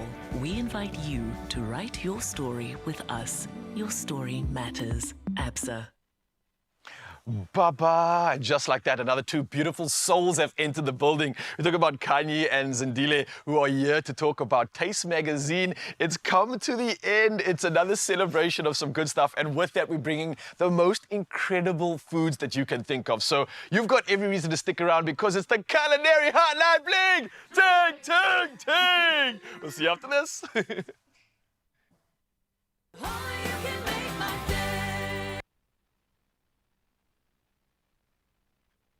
Project? This is your chance to get started by entering to win 10,000 Rand in cash each week from Plascon South Africa. Buy any Plascon product and post a pic of yourself with your product on social media with #PlasconSA. Make sure you follow Plascon SA on Facebook and Instagram. Competition closes midday Friday, 9th August, so enter now. T's and C's on expressoshow.com.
It's my feel-good breakfast show. Officially, Mzansi, welcome back. This is your Feel Good Breakfast Show opening up on S3, and this is the Culinary Hotline. Blink, ting, ting, ting. Welcome to it. We have a double celebration in store for you. Not only are we celebrating Women's Month, we're also paying homage to the Woolworths Taste magazine. And after 21 years of gracing us with creative cooking inspiration and innovative classic dishes, reimagined Taste magazine is bidding farewell as they prepare for a new digital feature. So with that being said, we're going to be celebrating this incredible journey. And in the kitchen today, we have a lineup of remarkable human beings sharing recipes from the tribute issue. First up, we have Kanya and Zandile, who will be making a delicious air fryer maple Hasselback brinjal with gomasho. And I think I might have pronounced that correctly. So listen, if you have any tribute messages, if you have any questions or anything, the experts are here to guide you. Don't forget that our WhatsApp line is 063-408-8863. So come through with all the goods. Yes, please. This is insane. This is incredible. I can't believe we've gotten to this point in time. But let's talk about the inspiration first as to why you brought this out of all the incredible recipes that you do have to the forefront this morning. And also, how are we doing? Sorry, I didn't even get to ask. Doing really good. Yeah? Thank you. It's good to have you back. Thank you so much for sharing some Thank of your magic you. again. It's been an incredible journey. But yes, now we can talk about the dish here. What was the inspiration for choosing the plethora of flavors and dishes that you do have that you decided on this one? Well, I feel like brinjal it gets a bad rap. And I just really wanted to uplift it and give it a bit of a facelift. So Kanya's supporting brinjals. We're here for it. Sadila, you also a fan of them? I'm a fan of all veggies. Okay, so nice. I feel like there's veggies that don't get enough love, and that's one of them. So. All right, Lou, let's put it back on its pedestal and let's do this. So how are we actually making this come together? You want to take us through the process? Okay, cool. So the first thing I do is I take a brinjal, cut it in half, like that. And then I Hasselback it. So you can go as slow or as fast as you want to go. You basically are cutting like incisions into it, but not all the way down. Okay, so the difference between a slice and a Hasselback is that you don't go all the way through. Exactly, exactly. All right, by keeping it fine. What's the reason for this exactly? Why are we doing this? This allows like flavor to penetrate all the way through, and it also looks good. And I think the fact that you are now taking the brinjal to bougie private schools is what's actually happening here. And that's why this thing's going to get on the pedestal for sure. Yes. I know that we're talking about the recipe now. We're going to go through this, but I'm hoping that we can walk and talk because there's so much to talk about when we're discussing Taste Magazine. I know you've had an incredible journey. Zandile, talk to me about some of the highlights, some of those moments that have really stood out for you as we've put these incredible recipes and these inspirational moments together. Okay, I'm just going going to put this in here so I don't forget. So Okay, wait. Talk to us about that because I know Mzansi's still obviously trying to pay attention to what's going on here. The gamascio. Okay. And this is something I need to figure out in terms of what it is, why that name, where does it originate from, what's going on there? It is a beautiful Japanese seasoning. So it's basically sesame seeds and some salt. Blitz them together into a powder. So there are some certain additions that you can have, but I think this is the perfect way to just get a bit of like that flavor into different foods. So you can put it on your rice. Sometimes you can roll your sushi into it. Okay. But I think it's perfect for this because it adds like a nice like sea flavor, umami. And that always reminds you of like freshness when you think of any sea sort of flavors, anything along those lines and those nuances. What does it mean to you when we talk about like collaborating with flavors? Because, I mean, Africans dealing with Asian nuances and Asian sort of flavors, where did you stumble upon this? Trying not to. I'm a lover of like different cuisines, and I feel like we don't have to have a single cuisine just based on itself. So bringing different flavors across different continents, I think, is a great way to just partner up and layer all that together. So this is a nice way to, I think, also give that addition to the meal. And I know you asked me about like my favorite highlights from a taste perspective. So one of my favorite first moments when I started culinary school was like paging through different taste magazines. I think was it for the final picture or was it for the ingredients? Both. Both. So there's a nice way, I think taste has been beautiful in capturing the essence of food. So instead of just showing you eggplants as they are, you Hasselback them. You know, you give them a different style, a different feel, and partnering with Kanya for the celebration. That's my highlight. The celebration was my highlight. So we did a chapter together where we just highlighted all different vegetables. Again, like we said, we want to make sure that all our veggies get the spotlight, and it was incredible. We spent time in the garden. We went to Soil for Life, yes. Look, it sounds like an incredible moment, and I think for anybody, a reminder to get involved and find out more about this magazine if you haven't already, because there's a plethora of inspiration, to say the least. And like we said, we're putting the brinjal on the pedestal right now. Yes. It's just been Hasselbacked. We've just put the ingredients together for the gamascio. What are the next steps in this recipe? Because we could talk for days about this journey, but I got to get this recipe done as well. Okay. So the next thing we're going to do is we're going to kind of play the brinjal like a harp. Whoa, okay. So what we're going to do is we're going to try and get salt into all those little grooves as much as we're able to, and just draw out some of the bitterness. I feel like the brinjal's singing back to you saying, quit playing. But this is incredible. So you mentioned the Hasselbacking is the reason for absorbing the flavor. Yes, correct. Getting the salt in there is going to kind of do exactly that firstly. That's going to like, what, tenderize it in a way, or just add flavor as well? And add flavor, yeah. You can never... Brinjal is one of those things that really absorbs seasoning. So I feel like you can never really salt it enough or too much. Okay, I get that. It's almost like a packet of like flavor just being absorbed, and when you bite into it, it's the release of that magic coming together. Nice, right. So once this is done, where do we go to from here? Okay. The dressing. From here we do the dressing, yes. Okay. So the dressing is maple syrup, olive oil, paprika, dried thyme, and that's it. Whoa, so like a herby, spicy, sweet. Oh, that's an incredible texture and an incredible flavor profile. I can see how you are sending this thing beyond private school. This thing's getting this brinjal's getting a tertiary education right here. I love it. So Hasselbacking is a real cool option when it comes to absorbing, creating more flavor, allowing those. Okay, and then the real like sort of umami in this oil, is that coming from the Japanese inspiration as well? So that's a good sort of a collab. I know a lot of us, like we said, aren't using brinjals enough, and we aren't putting veg on the pedestal, especially with the meat-free alternatives that we do have. I love how you can use brinjal in so many different ways, right? It's quite a adaptable vegetable at that, right? How many ways do you think, just off the top of your hand, how many ways could you probably prepare this? Actually, in the celebration edition, I did a brinjal recipe. So we actually put it in quarters. So you cut the brinjal in quarters, then you dust it in some flour, egg, breadcrumbs. What? And then you fry that up. And then you can have it as a snack. Oh, that sounds delicious. All right. I know what's going to be delicious, though, is the fact that we're talking too much and we really got to get to this recipe. So yes. where we at here, how's it looking so far? Okay, so the dressing, just adding a bit of salt. Oh, and the smells and then you'll see like it thickens together, so it emulsifies. And then you have like all your herbs in there. Oh, that looks like you could just bottle that up and keep it for a week. Yeah, and I think the perfect thing about this is that you can actually customize it the way you want. So if you want more paprika, you can add that in. If you want more herbs, you can, adjust as you prefer to your taste. Okay.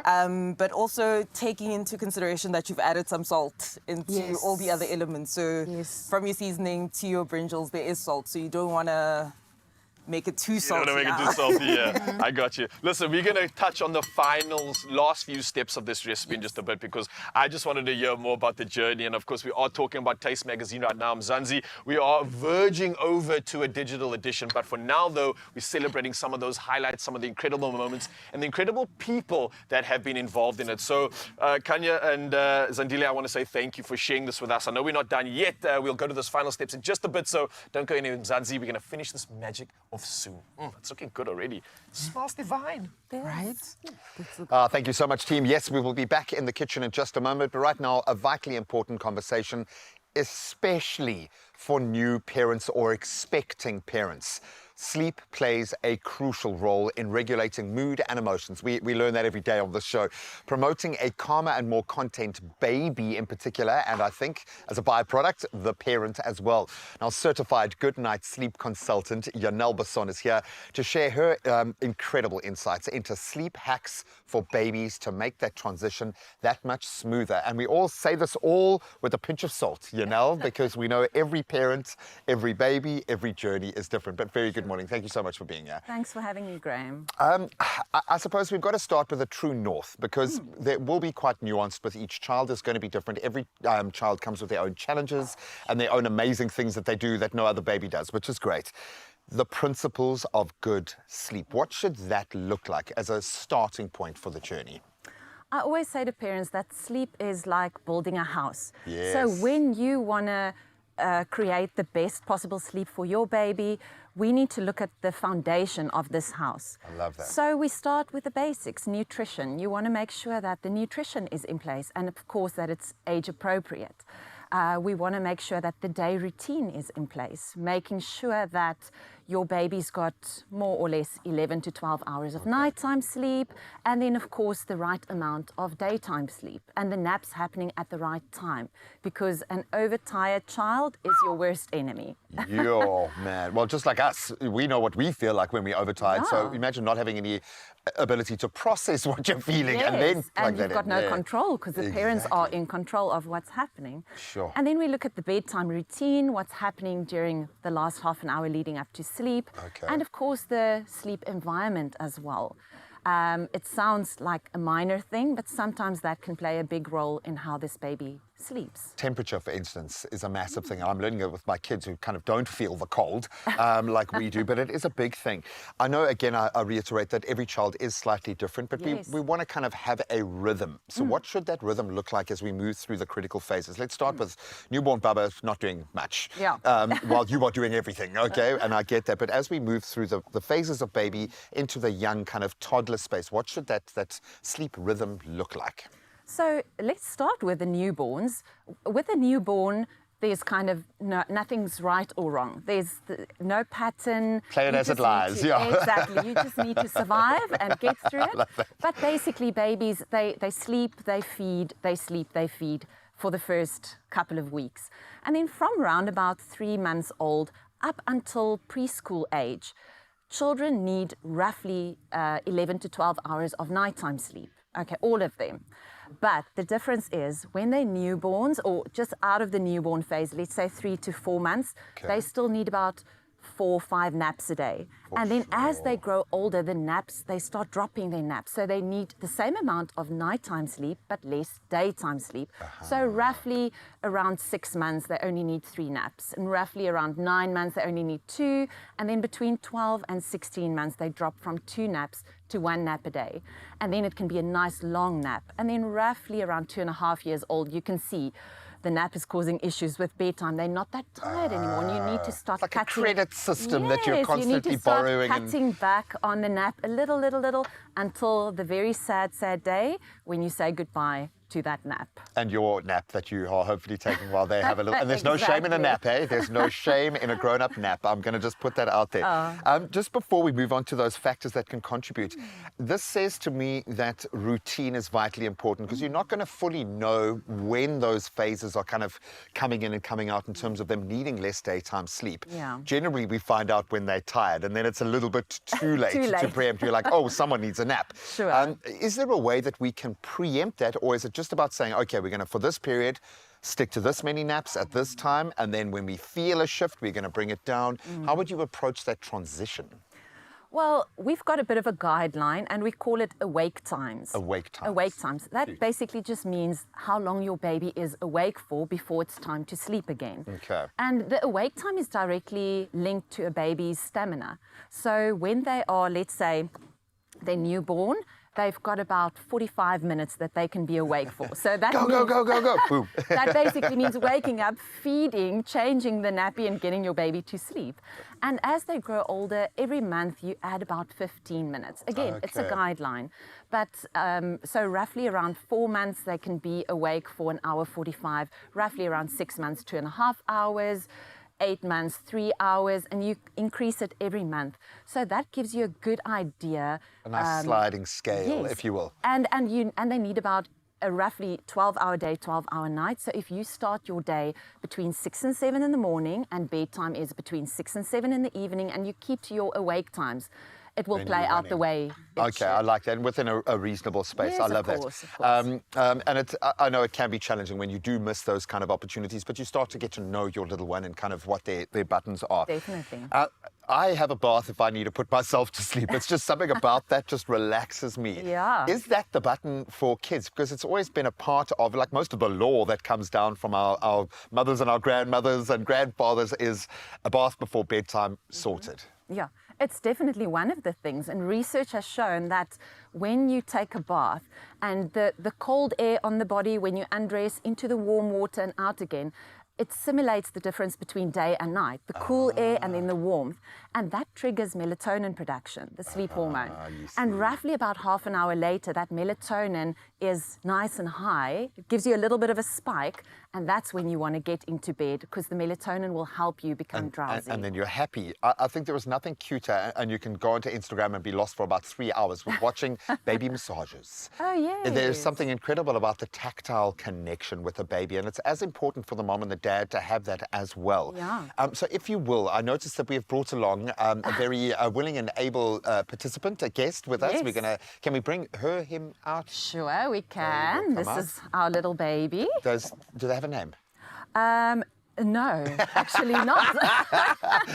I'm surprised that's the first time you've been asked this question.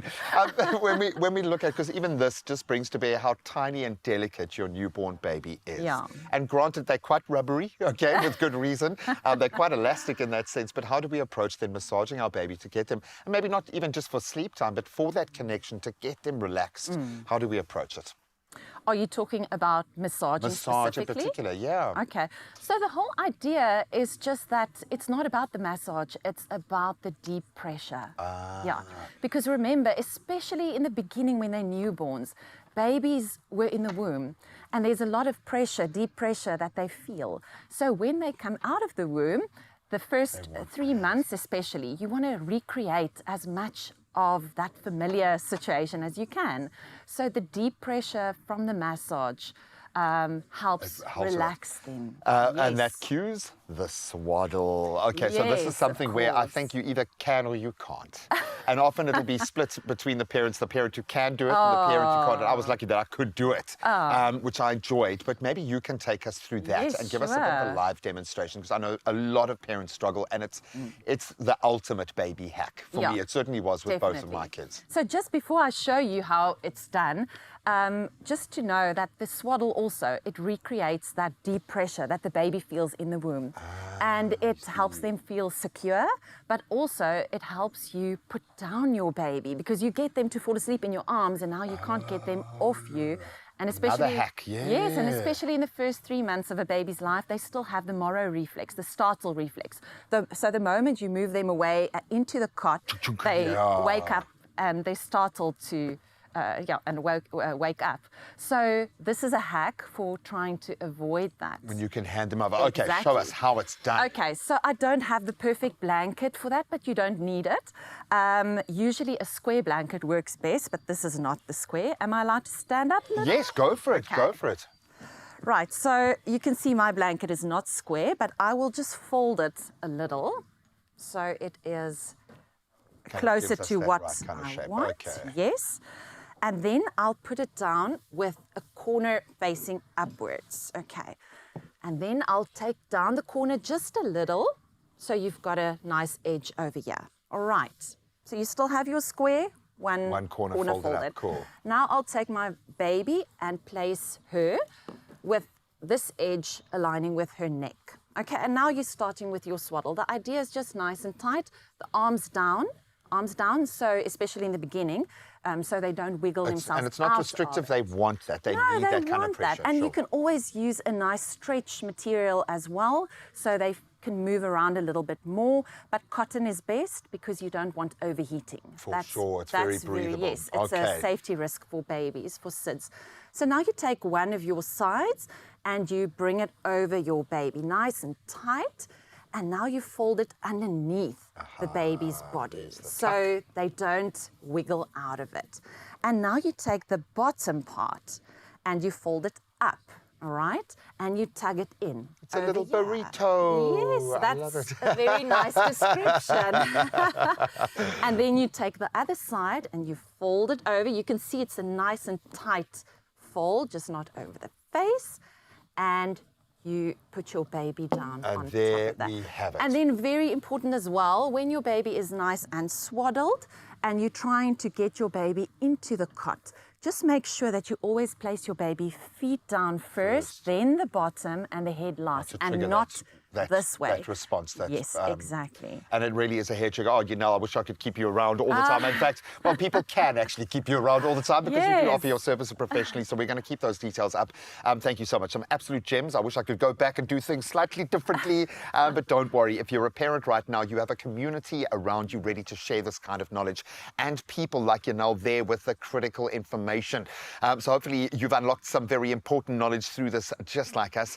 Now time to optimize your baby's sleep in accordance with their needs and yours as well, because you do matter as well. You know, thank you so much. Thanks, Graham. Very dry, tight, sensitive skin. Relieve itchy skin in just 60 seconds with Aveeno's Skin Relief Moisturizing Lotion. Aveeno.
It's my feel-good breakfast show.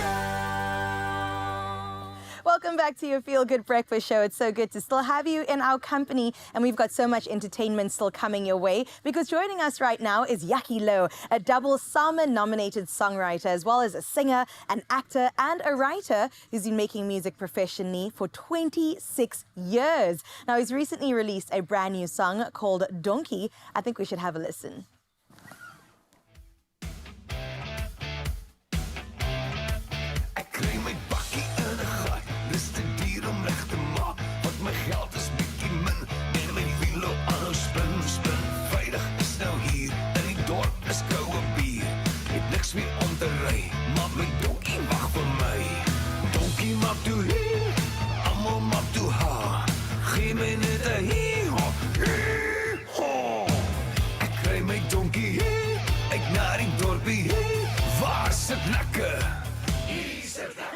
Amazing. Let's give him a feel-good welcome.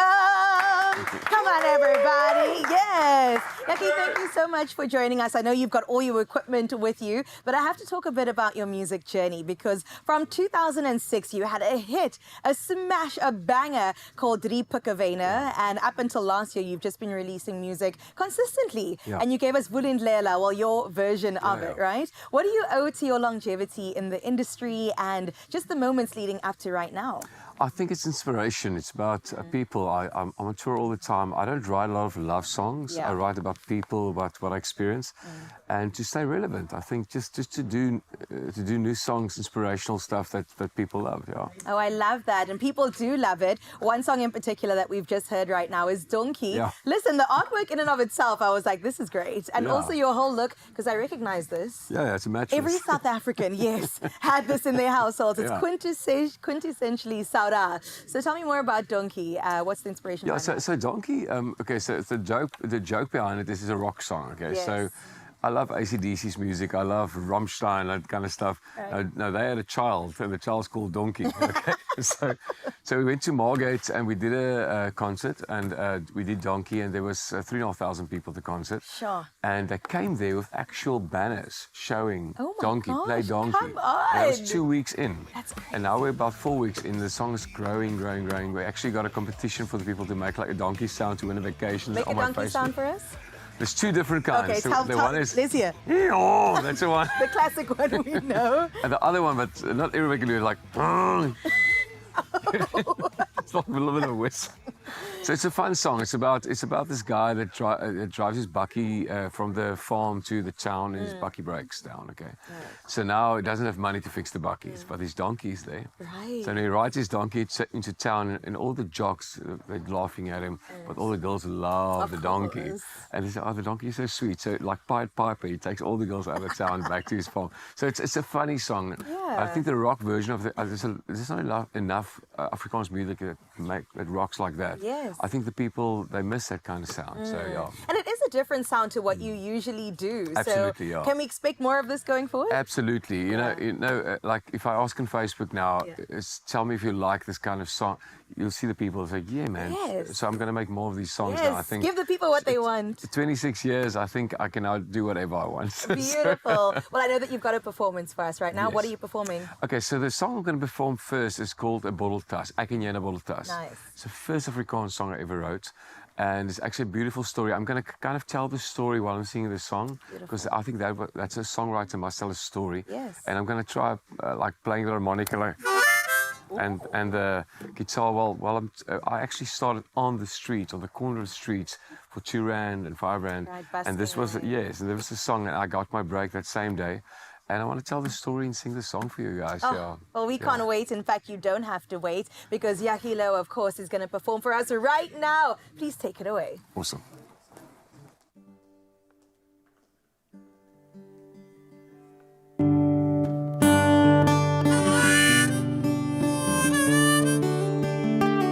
So hierdie liedjie se naam is Ek en jy 'n bottel tas. Hy's 26 jaar oud. Droom die ander dag 'n bietjie en ek skryf toe 'n liedjie vir my jeug. Ek wens ek kon dit weer beleef en ek droom van die meisie met die blou blou oë. En dis jy. Al die jare het jy by my gebly.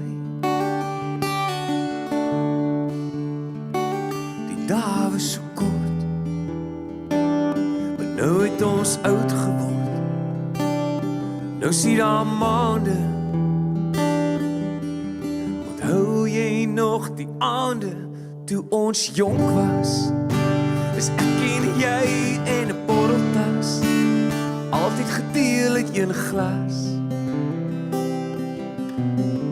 Vir altyd sal jy by my pas, want toe ons jonk was, dis ek en jy en 'n borreltas, altyd gedeel uit een glas. Vir altyd sal jy by my pas. Dis toe ons jonk was. So toe ek 'n jong sanger was, 18 jaar oud, het ek 2 drome gehad. Die een droom was geweest om te toer saam met Koos Kombuis en die ander droom om te sing by die Klein Kroeg Kunstefees. In 2000 het ek en Gian saam met Koos getoer vir 2 jaar, die Boland Bash Band. 2002 het ek vir die gesing by die KAK&K maar op die hoeke van die straat. Ook kom 'n man na my toe, hy sê hy besit die afterparty plek waar al die famous mense by die KAK&K gaan uithang vanaand en ek gaan sing tot die aand, hy betaal my 'n slice pizza en 'n glas wyn. Terwyl ek haar sing die aand, kom haar jong sanger ingestap, al die girls raak stil.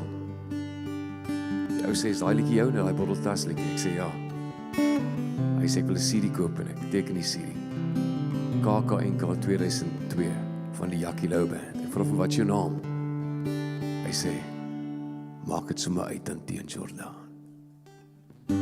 Ons blaai deur die foto's, mis die pelle wat dood is en ons treur. Wat het met die tyd gebeur, maar ek sien die meisie met die mooiste lag raak mooier elke dag. En jy laat my steeds glimlag. Nou jy,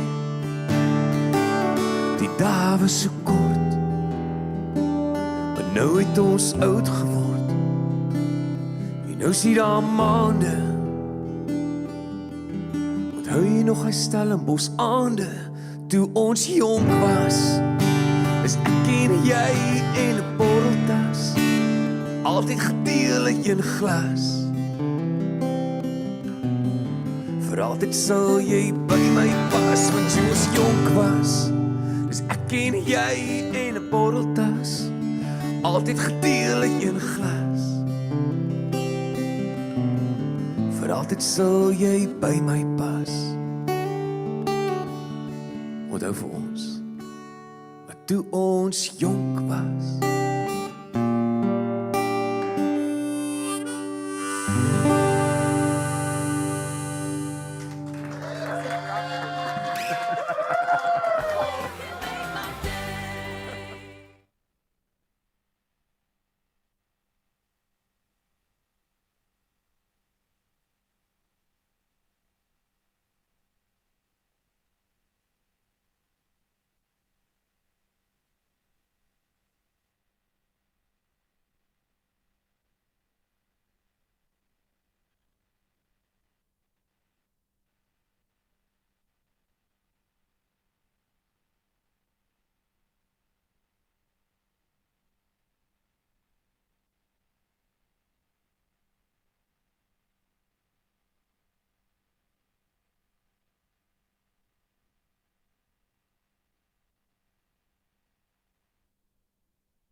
It's my feel-good breakfast show.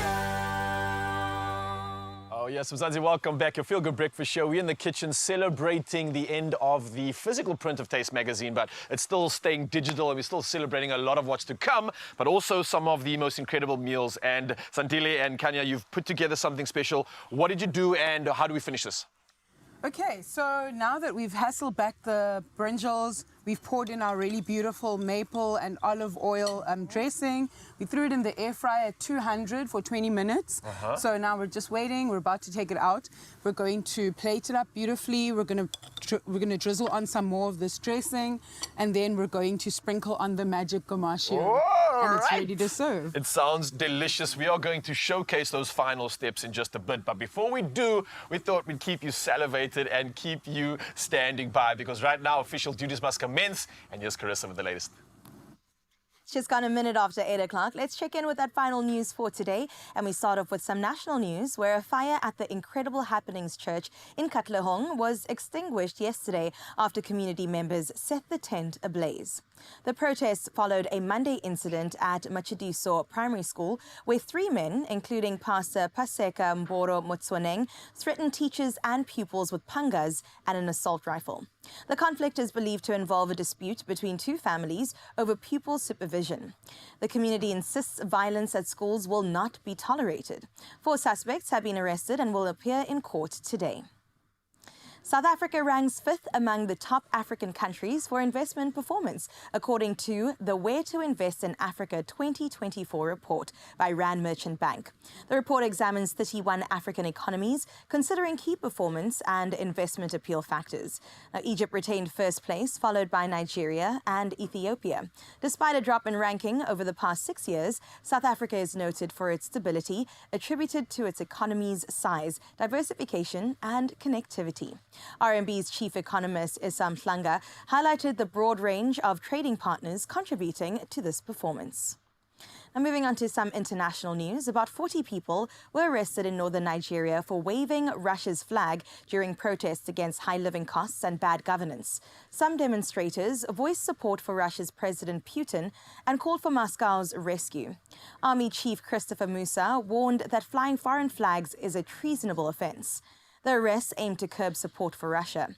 Nigeria, a key Western ally, has seen dissatisfaction with President Bola Tinubu's leadership, particularly over his removal of a fuel subsidy which increased living costs.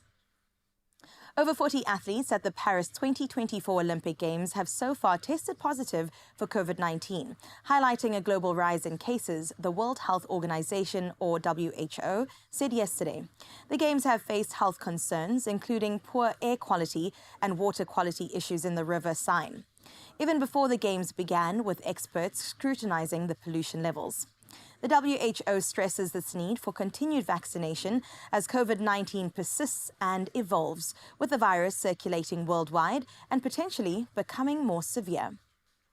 Now we close off news with this story. The country's illegal wildfire trade claimed another victim, Roma, the Temminck's pangolin.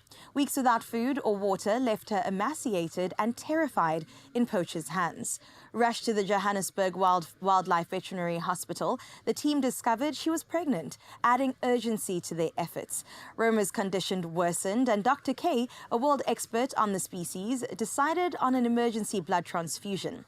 With no fresh pangolin blood available, Ozzy, a rescued terrier cross, was the closest match. Now, Ozzy's donation of 100 milliliters of blood wasn't a permanent solution, but could buy some crucial time. Thanks to brave little Ozzy, Roma has a fighting chance. Now, the Johannesburg Wildlife Veterinary Hospital needs our support to save Roma, her unborn pup, and other victims of wildlife trafficking. Well, that closes up your news for this Wednesday morning. Let's head into your final sports for today.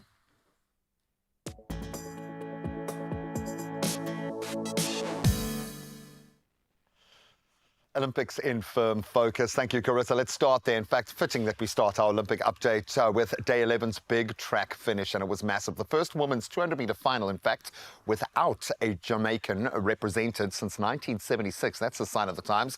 But it was won by American Gabby Thomas in a time of 21.83 seconds. That smile tells the story. The athlete's favorite, definitely.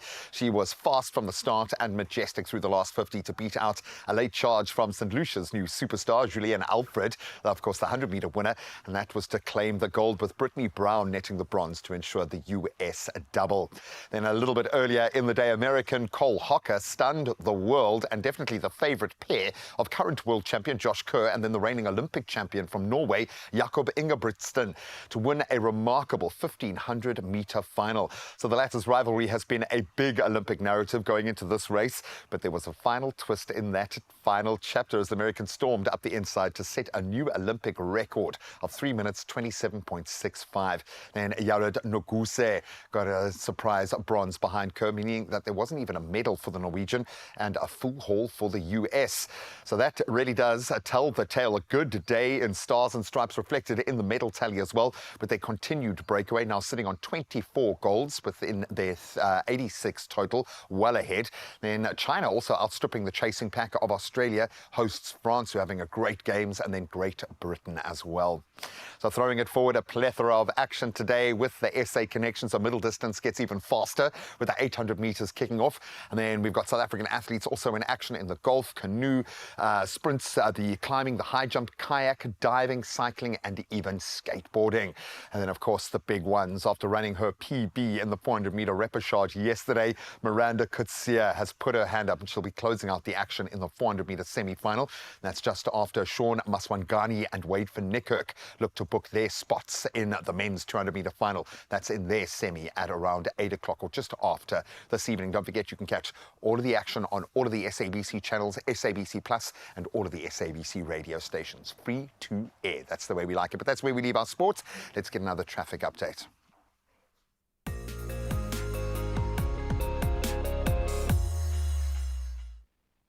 Thank you so much, G-Man. And let's take our final dive on the roads and see how we can assist you. And starting off in Germiston, Gauteng. Now, there's been an accident on the N12 westbound, and that's before Geluli's interchange. Now, one lane is closed and slow traffic is being experienced. So as you can see from the visuals, please do allow for more added travel time when passing through this area. We now move from Gauteng to Cape Town, and there is congestion on the N1 outbound at Klipheerwil.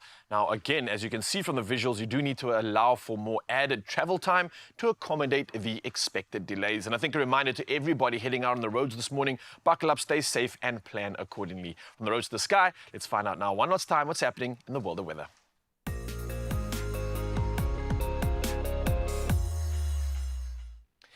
It definitely looks like South Africa is celebrating when it comes to weather this morning, because the SA Weather Service has issued only one warning for today, and that's extremely high fire danger conditions expected over the northeastern parts of the Northern Cape and in places over the interior of the Eastern Cape.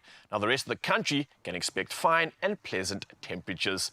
Now, with that being said, I think this picture is absolutely fitting of the conditions. Look at this sunrise view. Talk about mystery.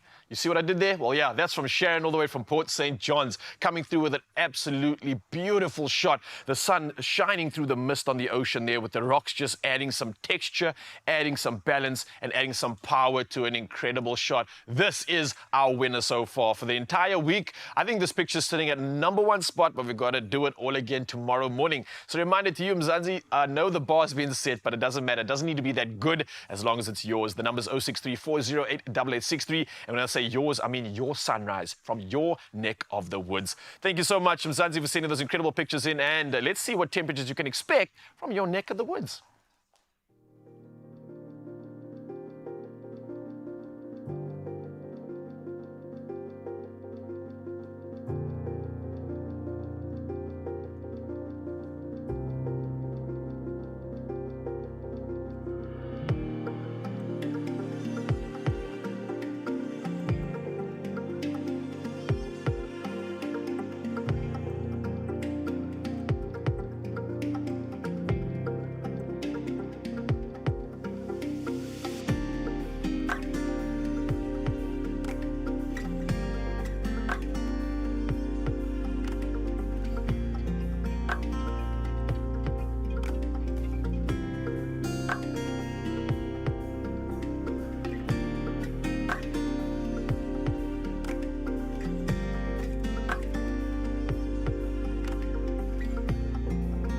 That is how you must wake up every day. Absolutely love that. Well, maybe, and just soak that up, because it kind of feels like $1 million, or maybe a few million. And we could make you feel like $1 million with actual millions. If you play Lotto, Lotto plus 1 and Lotto plus 2, today there is a 42 million rand jackpot up for grabs. That's a lot of money, Graham. My goodness. Well, go ahead and play Lotto for an estimated 3 million, Lotto plus 1 for 8 million rand, and Lotto plus 2, that's 2, for 31 million rand today. Ooh, make sure you get your tickets. However you do it, just to do it. You can go in-store, you can go online, nationallottery.co.za. You can use their mobile app, your own cell phone banking app, or you can simply dial star 120 star 7529 hash. So many ways. So many ways that you can enter, and those details, of course, are on our Expresso social media pages. So go ahead and check them out. What are you waiting for? Make sure that you get yourself up front in the running to win by playing Lotto, Lotto plus 1 and Lotto plus 2 for 42 million rand in total estimated jackpots today. Good luck. Yeah, we're dancing along to the good stuff right now, celebrating the end of this recipe. We're with Kanya and Zandile, and they have been absolutely incredible this morning, sharing this delicious recipe. We are at the end of it. I can't believe it. It smells incredible. But how did we finish this off? Okay, so we're going to take it out of the air fryer very carefully, because now it's really tender and falling apart. If it's falling apart, you've done it right. Oh my gosh, and the smell coming out of this thing, it's insane. The umami you spoke about is really just radiating through the entire studio right now. And a reminder to our viewers, what is this called exactly? So this is air fryer maple brinjal with Gomashio. Gomashio, yeah. Now I'm getting it wrong. Oh, and it is absolutely incredible. So what's the last few steps here? Okay. Last few steps, we're going to do the dressing, which is, again, olive oil, maple syrup, and it gets really nice and glossy here. Olive oil, maple syrup, paprika, and some herbs as well, dried thyme, yes. Oh, yes. Coming through so deliciously, as you can see. I think everybody's salivating just looking at this. And then sprinkling on those final touches there, Zandile. Thank you so much. Kanya, Zandile, you guys have been incredible. Thank you to the both of you for this absolute display of a journey of flavor, of inspiration, and I think this is definitely kudos to Taste Magazine. So you two, thank you, thank you, thank you. But it doesn't stop here, Zanzibar. We've got more coming at you after the break. We're making burfi. Yeah!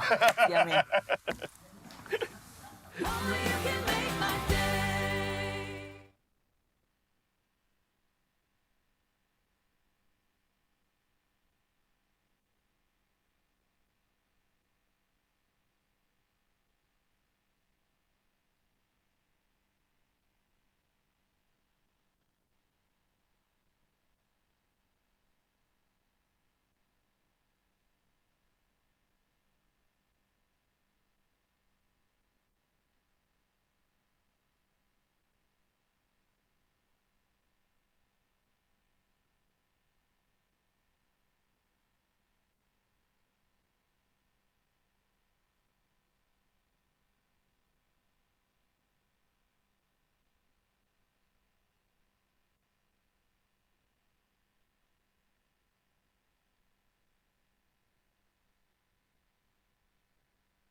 It's my feel-good breakfast show. Welcome back as we continue to savor every last morsel that we can of Taste magazine in its current shape and form. Now, it's been a staple in kitchens across South Africa, understandably, featuring beautifully curated articles, recipes, stories that offered guidance for countless meals, showstoppers, and those everyday favorites. And as we continue to celebrate the legacy, Fatima, Saib, and Sadia Hendricks Sadie join us to make an Indian delicacy known as burfi. And now it's got a creamy texture, a beautiful sweetness, and pops with aromatic spices. I suppose if you want to make a culinary marker, this is a good one to use because it's such a favorite in so many households. But that says you got to handle with care. Yes. Absolutely. So ladies, thank you so much for being here as a part of this phase of the taste journey. I know you've loved being a part of that platform. Fati, let's start with you. Ingredients. Where do we start? What do we need before we set this boat out of port? Thank you. So firstly, it's not a traditional burfi, it's a burfi-inspired fudge. So it has the flavors of burfi, but with white chocolate and condensed milk. And of course, cardamom, because why not? Cardamom is the best. Yes. But it's got to fill your senses. It's got to kind of really captivate in that sense. I love it. Where do we begin? Super simple. So we're going to add very good quality white chocolate into a bowl with some butter, and we're just going to put it over a bain-marie so it can melt for a little bit. So as we're doing this, what would a traditional burfi look like, or what would that be comprised of? Oh, a traditional burfi, oh my gosh. Sorry, I had to stop myself because I was almost going to drool here. It wouldn't be the first time on this show. It's okay. I know, I It's know. all right. So burfi is fudge-like, but I mean, it's a labor of love. I think you hit the nail on the head. So definitely it's the one you need to kind of find your zen with and yes, it's all about managing that texture. And I suppose that's where the generational knowledge, the tips and tricks, the person over your shoulder, maybe the side seat driver over your shoulder, just ensuring that you get it right. Yes. It can help. And I think that speaks to what this taste community has given us. It's not just a platform for good food, but it's a collective of foodies coming from so many different angles. It's a community. Yeah, it absolutely is. I would say, I mean, the fact that you get on such a regular basis the best ingredients that's tried, tested, innovation with all of these different, how amazing at your fingertips. An amazing host like Sadi. Yeah, you see? So now you're stepping over onto the other side. Now, I love the fact that, yeah, exactly. She's just waiting for the order queue to come on so she can do that part. I love the fact that, yes, you've got this hub now that we can plug into. So Taste Magazine, that era has passed, but we've got this beautiful collective that we can plug in to get these kind of recipes and first-hand advice, answers to questions in real time. I love that. That being said, where are we in our bain-marie process? It's almost melted, and once it is, we're going to add in the condensed milk, the cardamom, the rose water, and then we're almost done. It's so fast. I love that. This is kind of a hack. Yeah. If you've kind of put everything together, you know you need something that's going to kind of add that sparkle at the end of an evening, but you don't maybe have the intellectual property or the willpower or the time to be able to do the full traditional. This is a great way of kind of creating that magic just differently. Yeah, and you don't even need to put it in a tray. You can actually put it in silicone molds and make little bonbons, but that are burfi fudge. Yes. Oh, I love that. That's a new fun little way to have burfi. It's the kind of thing that you would see on the gram. Yes, exactly. And I love that. Little scoops of burfi. Yeah. I love the fact that we live in a foodie culture now where it's informed by the pinnacle, by those that are driving the best restaurants in the world. But we've also got Instagram and TikTok foodies that are changing the game by taking traditional concepts and recipes and just making it fun, spicing it up, making it more relevant for this kind of generation. I love that. I'm going to ask you to go back down memory lane now, because even just looking at these ingredients and how beautifully every element has been captured within Taste Magazine. And I think what Abby has achieved there in terms of representing you and the food has been amazing. But do you have a favorite recipe out of that space that really hit the mark for you? That I created for Taste. Oh my gosh, so many. But I think, please take over. Check this. Please add the condensed milk. Because she knows, yeah. I made a really beautiful pistachio tres leches cupcake for Eid. and Abby and I made a pistachio brittle, and we smashed the lights out of it, and then sprinkled it all over, and it was amazing. Yeah. Was Abby aggressive when smashing She it? was so aggressive. Because she's the So sweetest sweet. person on the planet, but I think maybe she needed to let something out. She was. It was in my hair. It was in her hair. It was everywhere. But it's magical, and it's amazing to see your food represented in the way that she is able to bring those kind of photo shoots together. Sadie, do you have a favorite recipe, something that will always stand out for you? On taste, I shared this, you know, Chuckles is all the age, always and forever. I made in every season, a ginger chocolate tart with Chuckles, and it was, it's one of my besties' top 5 of my bakes. So. And how many times have you had to make that since now because you've done that? You know, the recipe's there, so they should make it themselves. But this is it. And I don't think people realize to what extent you get to make your mark in the foodie world. If you do this, it's there forever. I love that. Oh my gosh. The smells, they're even wafting all the way over here. We can put it over here. This is very sweet. Yes. And we know within the Indian cuisine space, sweet treats hold a very special place, but you've got to get the balance right. Yeah. Because there is so much going on. And I know the spices and the headiness does kind of offset that sweetness, but what is the key to working with this kind of flavor profile, do you think? Ooh. So I would say it's making sure, you know, it can sometimes be overpowering, so you need to make sure that you're adding the right quantities. And it also depends on your preference. Some likes a subtle cardamom flavor, some like it a bit more intense or like a bit more rose than... And I just love that you are adding marshmallows. And just play it out. For sure. Yeah, you just play it out. And you could also add some saffron into this, which just Do you want to brings out help the us? flavor. Yes, with absolute pleasure. So now we have to work fast. So we can add the marshmallows. Am I just throwing it in? Crush, look at you guys. There you go. What would you say has made this journey so successful? Because it's all hitting home for me now. When I look at the foodies that are in this room, I look at how our own culinary team has responded to this relationship with Taste Magazine. Yeah. It's been special. What do you think the key to its success has been? The team. Absolutely. Definitely the team. Teamwork, here we go. Look at that. It's like you guys share one mind, hey? I think we should do that. We should tie one of your hands together behind your back. We can do it. We can do it. And make you do it. Yes. Make you cook I wish without. you could see more of the behind the scenes on Taste. This is now such we a special will, though. team. But this is the bottom line. Now with the kind of content that is going to be represented by what Taste is now becoming. It's a content hub. Yes. It's a place to plug into the foodies themselves. It's a place to go behind the scenes, see the fun, the laughter, the mishaps. And yes, you guys also fail and have spectacularly bad mistakes in the kitchen. Yeah. We're not alone in that sense.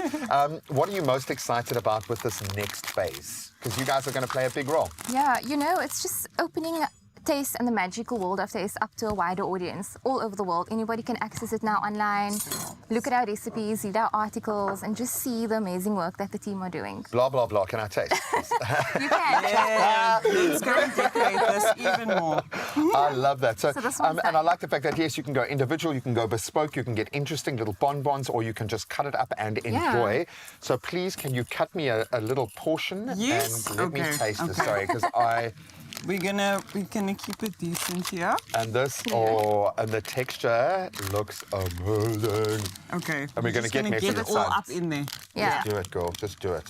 Not as Abby would. Thank you kindly. There we go. Let's finish it. What do you think? Right? While I shave the chocolate. And look how quick Here we it took. go. I didn't take a TV bite. I maybe should have. That was You should have. delicious. It's sweet, but it's so beautifully balanced. Yeah. And what I love is the cardamom hits. Yes. Then the rose comes afterwards. Yes. Hey, I love it. Yeah. Yes. Exquisite, stunning, absolutely beautiful. Thank you so much for the contribution you've made to the taste journey so far. I know it's been a win-win for both of you. Definitely. But I'm more excited about what's to come. So thank you so much for opening up your world to the rest of us who like to think that we can cook sometimes and get in the kitchen, and we believe when we see these creations. Now you can plug into the source, you can engage, you can ask questions and get some of the best foodie content out there. Yes. Taste ain't going nowhere. Yes. Love it. Might have to have another. It ain't going nowhere, and I'm absolutely That looks grateful so for it. good. I know, it's so delicious. We have a plethora of meals to try replicate today, Yes, but it right now we've got something else to talk to you about, because I think parents are going to get ready to rejoice on this one, right? Absolutely, because they need to say hello to their new savior, Little One. That's the name of the new nappies from game stores that we've got to check out. We have to, and obviously G-Man went in store to discover what makes these game changers and what makes it a game changer for you and your little one. Now, it's all while helping you save big.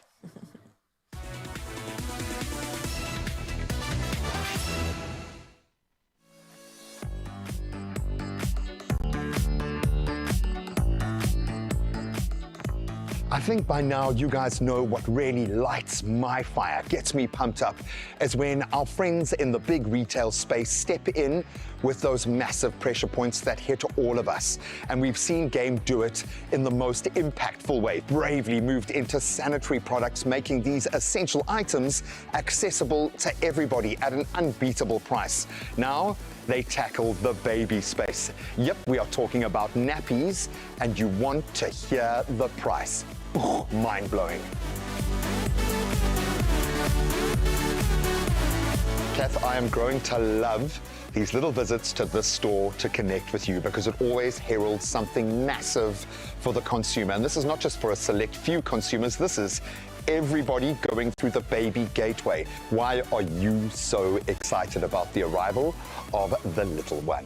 So Graham, we've had Little One for many years in the Walmart stores, in Macro, in Game, and it's a global brand of ours in Walmart. When it comes to diaper or nappies, as we call it in South Africa, Mom and Dad are not really willing to compromise on quality. You need them every day for years, for the first 2 or 3 years of your child's life. So it's a huge purchase consideration. Sure.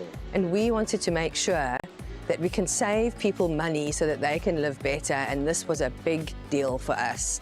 We've almost been held to ransom by virtue of the fact that we will spare no expense for our baby. We are lucky to have some beautiful, premium, high-quality brands here in South Africa, but unfortunately not everyone can afford the price tag that goes with it. It's going for 149 Rand. The alternative national brand nappies are 300 Rand, Graham. So that, which is it's a massive difference in price. So everybody needs wipes alongside their nappies, Graham. So that was also typically a bulk purchase. So here we have the three packets for 60 Rand, 80 wipes a packet as well. So also brilliant value. What does this say about the Game culture and the ethos behind a product like this? For people to save money so that they can live better, the sanitary towels came in, which was also a long season of research. The great value, that's the $7.99 for a pack for a month, and then of course it's 60 Rand for a year's worth of sanitary products, which just are a massive saving for the South African. And then this is just where I'm blown away and so excited that we have got a nappy or a diaper that is equal to better than a national brand at 149 Rand a bag. Now, I hate to say it, Kath, but this kind of feels like a put your money where your mouth is kind of a moment, yeah? So I arranged for Nizam, who is, of course, the man behind the magic in this particular store, to do this test. So we've got the Little One brand over here on the right, as well as the premium South African brand on the left. Customers want to actually see the difference in quality, and look at this. It stands out to the test that the Little One is as good as a South African premium brand. Unbelievable. Point proven. Love you, guy. Absolutely amazing. Kath, it kind of feels like the bottom line here. People just have to test it for themselves. Absolutely. Put your money where your mouth is. You might even get a free testing done with Nizam. Try a Little One today, only at Game.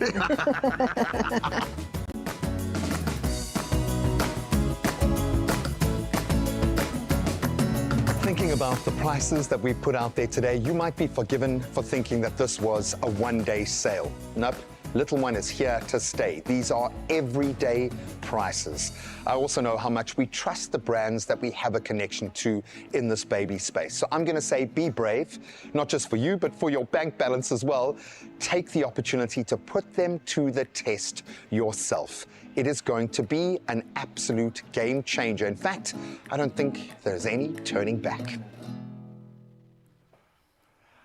I'm blown away. Like, That I know is incredible work. you don't understand. And for me, it started with the sanitary towels, and I know I talk a lot about it, but the costing is just so much lower. Yeah. You can literally, whether you're buying nappies, whether you're buying sanitary products, whether you're buying certain food staples, you can now, for the same amount, buy almost 3 or double the amount, which means you can gift someone else. And how literally beautiful every is month. that as a gift? I To new absolutely moms, love it, man. come on. That's what you need. Nappies are an essential, and it's so good to hear that they're becoming a little bit more accessible. That's the most Game important changer. thing. And the quality is exactly the same.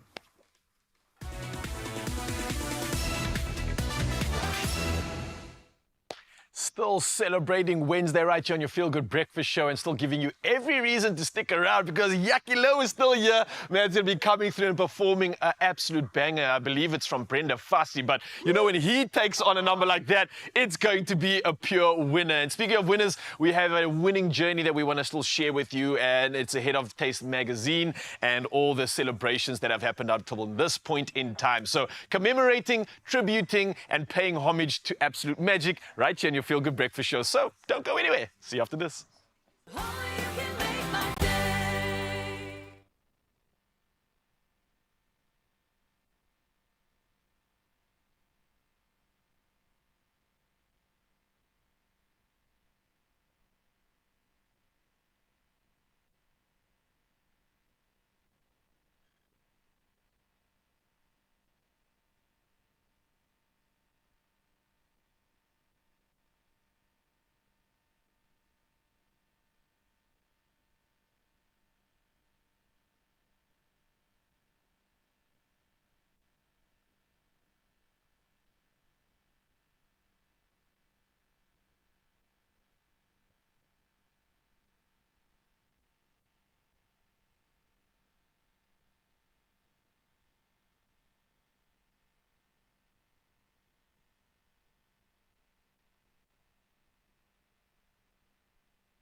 It's my Feel Good Breakfast Show.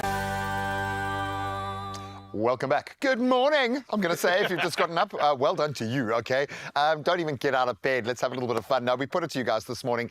This notion, Valentina Tereshkova, she made history as the first ever woman to travel to space, and this was back in 1963. So we wanted to find out from you guys, who is your favorite and maybe most impactful female pioneer? We asked for voice notes, and we got a voice note, a great one, in fact, to kick us off. Let's take a listen. Start it up.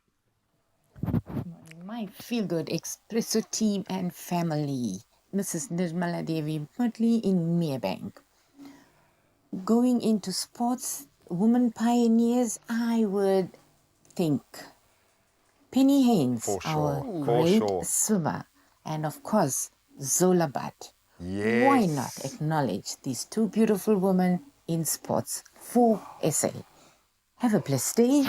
Oh, lest we forget. Wow. Lest we forget, because when Penny did it, yo. Yeah. On another level. And that was unheard of at that stage. She made a statement as well while she did it, and I literally got South Africa going crazy. And of course, both of those females doing so and Zola's much for the sport. still putting so much back into the I think sport. she'll still run anybody around their socks For easily. sure. But listen, it goes from voice notes to comments, and the comments have been thick and fast, starting off with this one.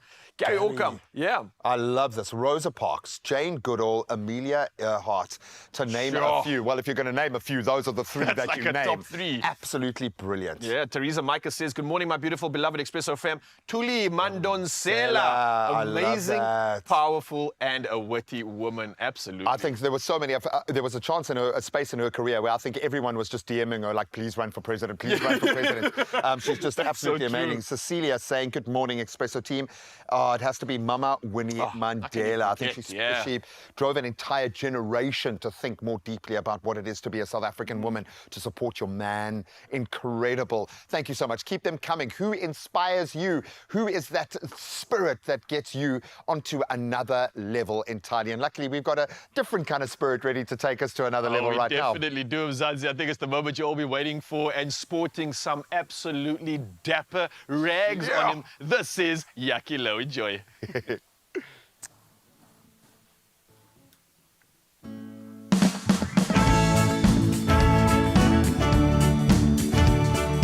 Mzansi, it's Wednesday, Klein Saterdag. Let's sing a bit of Brenda Fassie, 1997, the Queen of African Pop. Fooling Lela, where my gambosi, Uyana Wang, hey, swam Tim Nam Sams, Maki Diru, my control vandaag. Laat hem gaan, laat hem gaan. Belikasi, Honul Makoti, Uyana Wang, hey, Jonki Levista, Bachatebe, Suke Utsweni, Uzin Swansweni, Siam Samdi Sanam Samde, Baby City, Uyana Wang Makoti, Baby City, oh baby, Shante, fully let's dance, come on.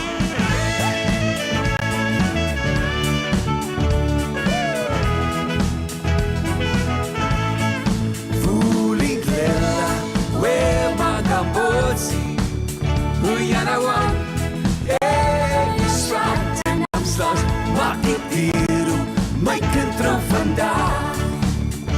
Laat hem gaan, laat hem gaan.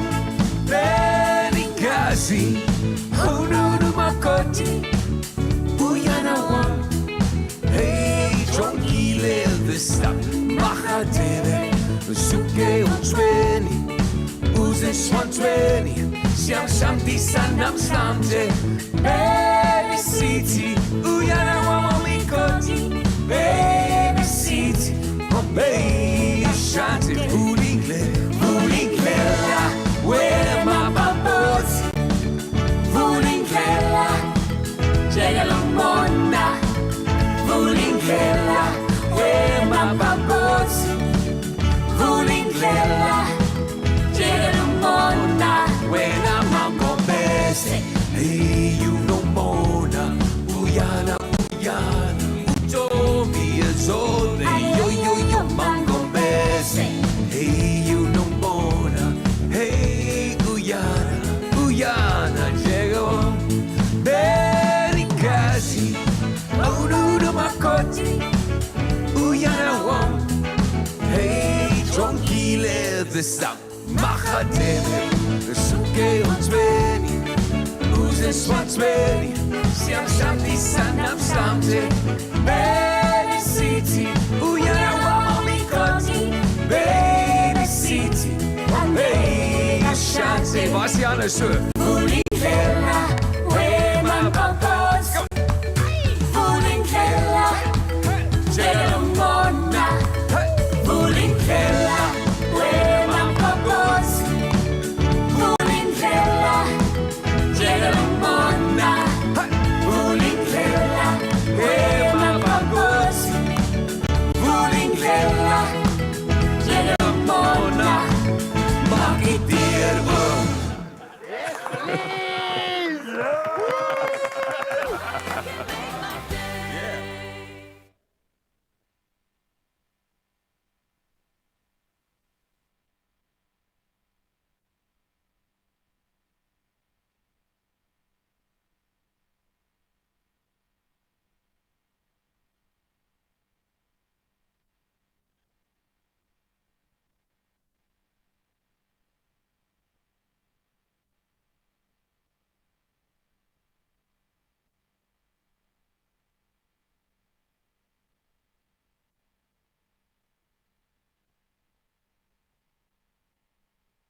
It's my feel-good breakfast show.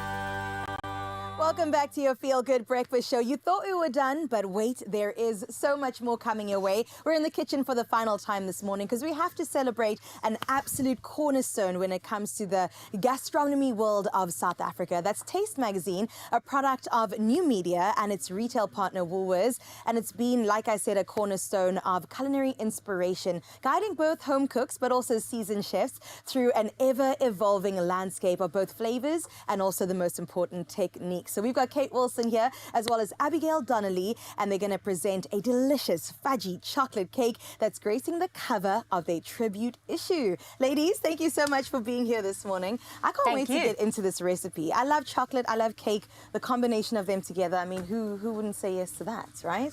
Where do we that's what begin? made the cover. Thank you. And I want to talk about the inspiration of that as we maybe start getting into the recipe. Cool. So why this chocolate fudgy cake for the recipe? How did it make it?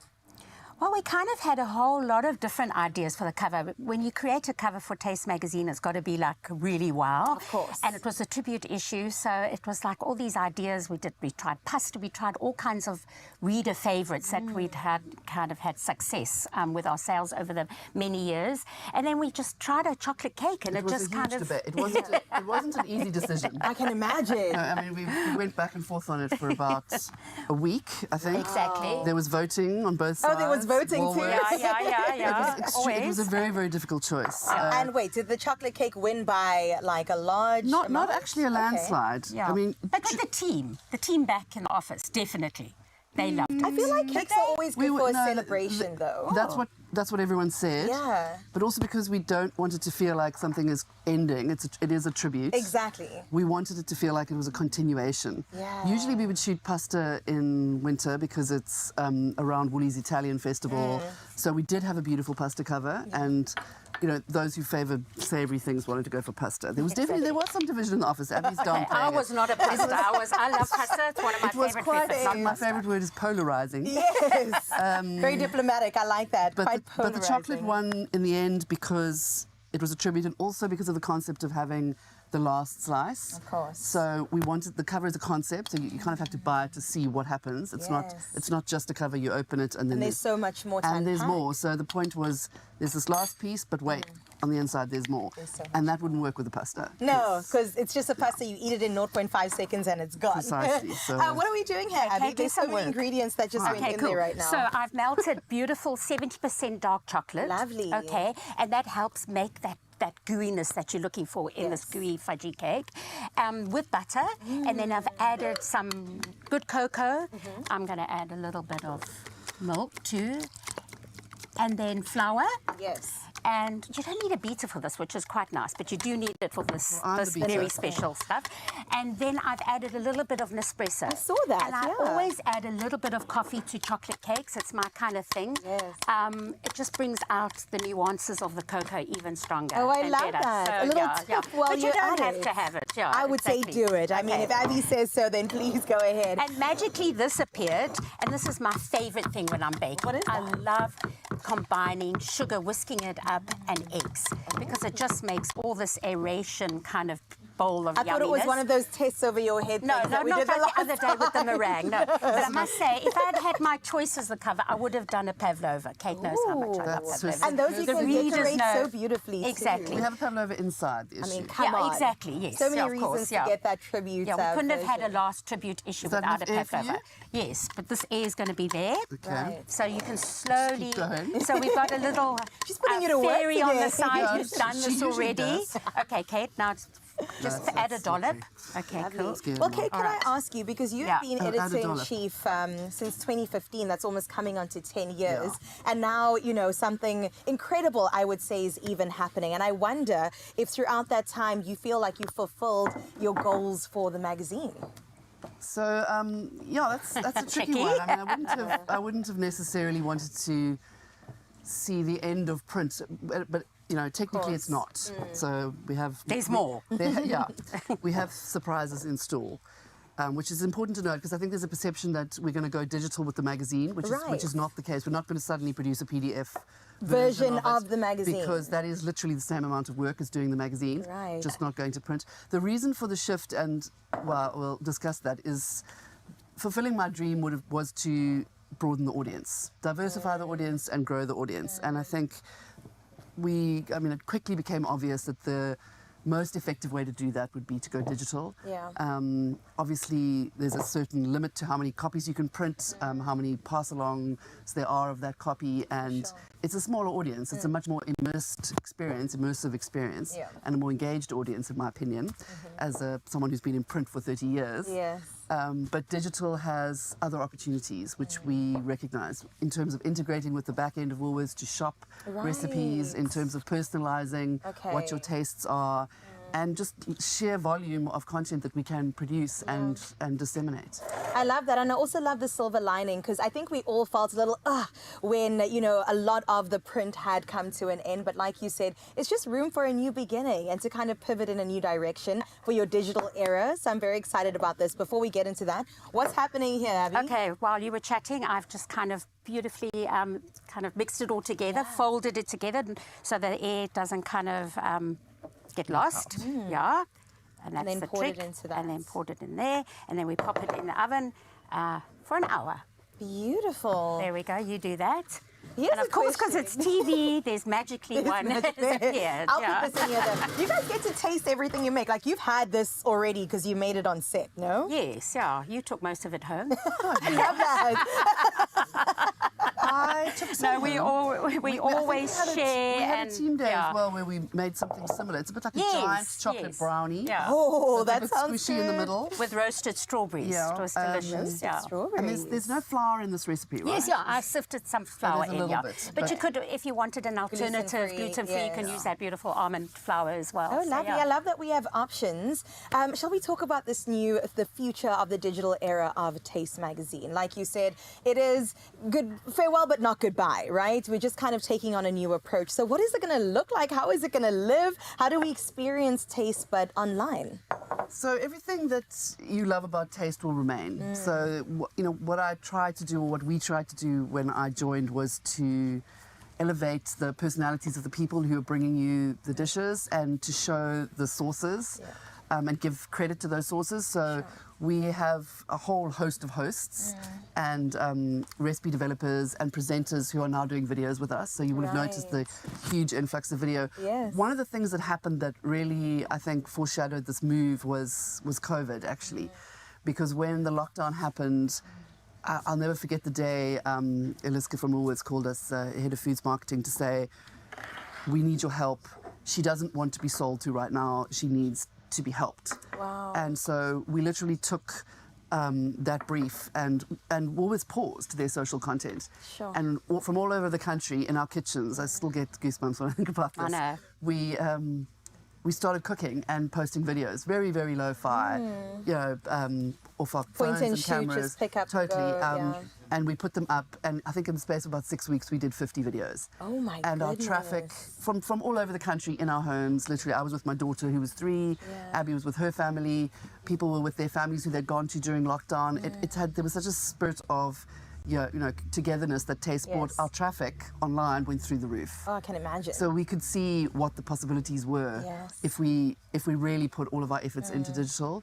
But video it's tough to we've got a video division now within New Media, but then we didn't. Then we were literally on our phones.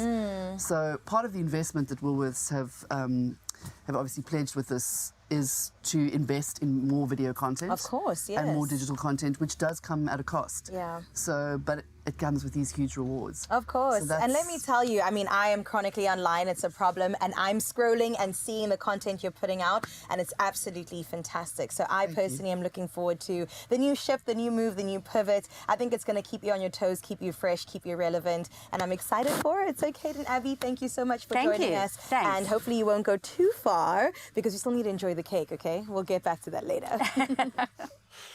So right now I'm trying not to make eye contact with Abby because I know, and I'm like an emotional mess at the best of times when you are, woo, man.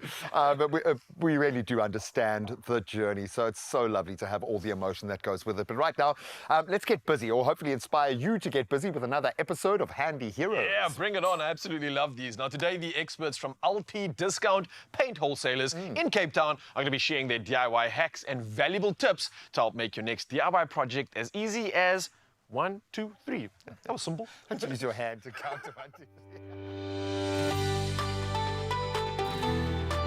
3. Powered by Plascon, today's handy heroes come from LT Discount Paint Wholesalers in Cape Town.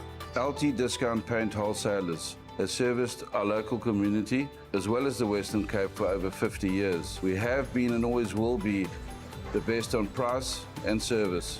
We are the best paint store in the area because of our color matches that are the most experienced in the industry.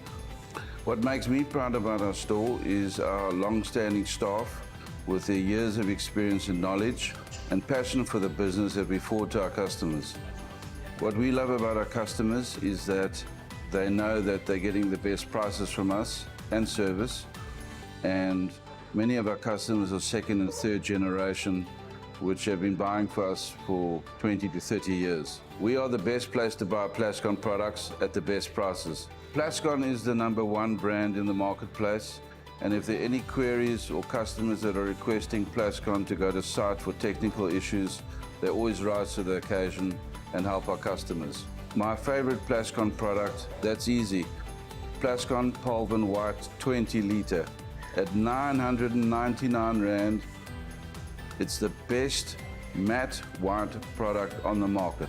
My DIY tip is always paint with precision to make sure it leaves a long-lasting impression. My DIY motto is adding beauty one paint stroke at a time.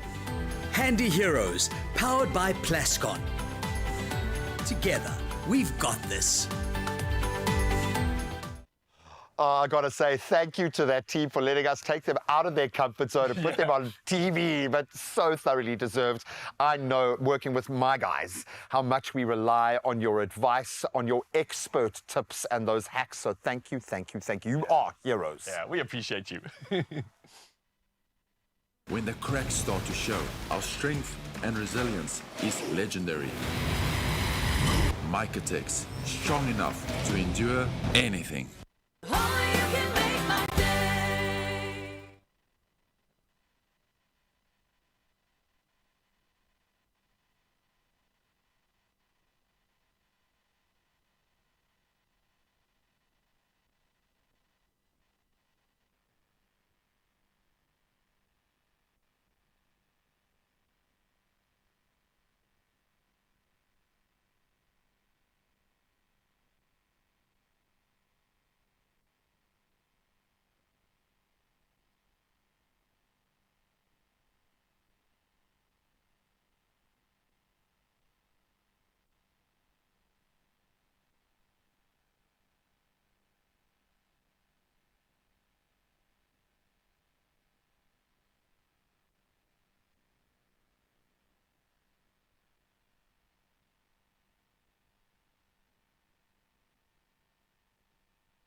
It's my feel-good breakfast show.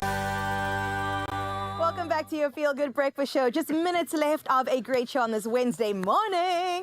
And of course, we're still bringing you some good energy. And listen, this is your final chance today to make your winning move by playing Lotto, Lotto Plus 1 and Lotto Plus 2 for 42 million rand in total estimated jackpots today. Okay? 42 million. Come on. So you got to play Lotto for an estimated 3 million, Lotto Plus 1 for a further 8 million, and then Lotto Plus 2, it's the biggie, 31 million rand today. Guys, this is a lot of millions going out there, so you need to do the following. You need to buy your tickets now in store. You can get it on the nationallottery.co.za, the website. There's the mobile app. There's also cell phone banking, or simply dial *120 *7529# and then follow the USSDs. Simple as that. Oh, perfect. All these details are on our Expresso social media pages, so go check them out and get yourself in the running to win by playing a Lotto, Lotto Plus 1 and Lotto Plus 2 for 42 million rand in total estimated jackpots today. You got to play now. You got to do it. And I'm laughing to myself because I'm thinking I will probably never get another opportunity to do this again in my career. I'm going to give you just a clue as to what the title of Jakkie's next song is. Oh, take it away, baby. Take it away. Hier is my nuwe liedjie, sy naam is Donkie. Ek wonder of jy 'n donkie hier binne is. Hier is Donkie van Jakkie Louw.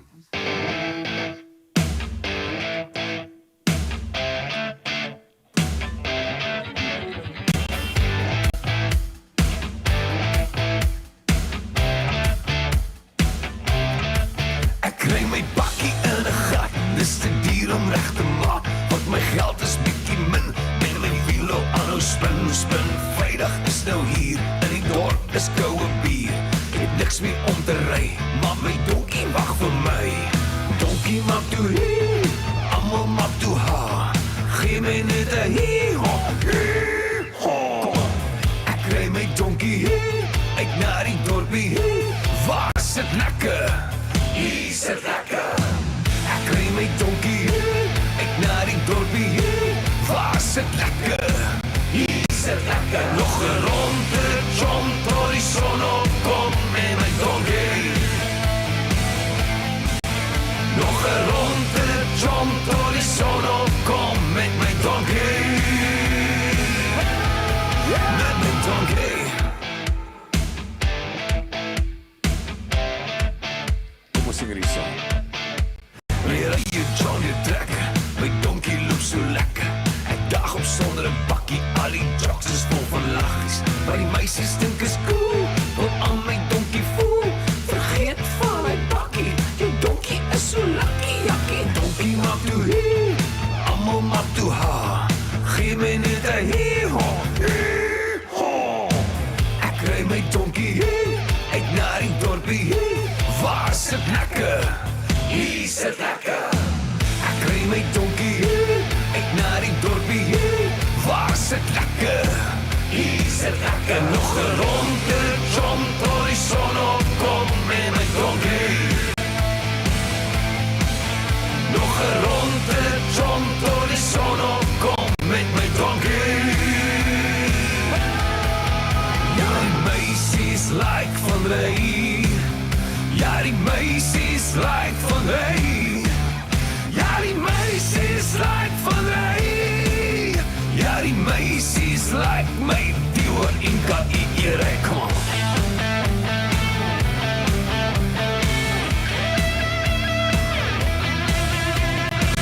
Ek kry my donkie hier, uit na die dorpie hier.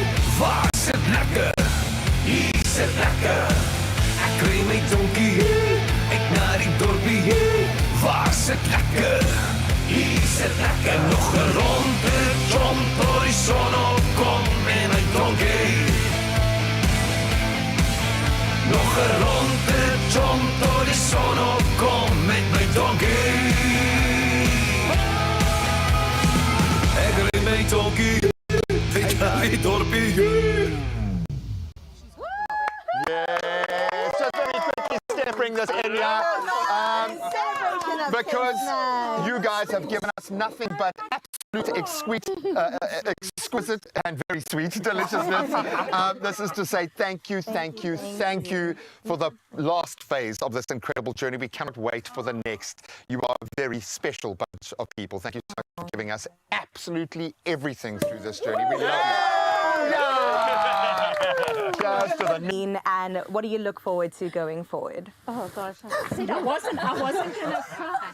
But yeah, I'm really super excited about the future. To be challenged, to be brave, to be scared again.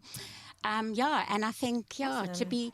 What? Must I wave? Oh, I must wave. Love you, isn't it? Abby Star. And I love it. Thank you. We love you, Abby. We love you, Taste. We love you at home. We'll see you tomorrow. Another feel-good production. To enjoy every drop of goodness from the freshest fruit full of vitamins. Crush it real good. Clover Crush, your daily goodness. Also in delicious new nectar.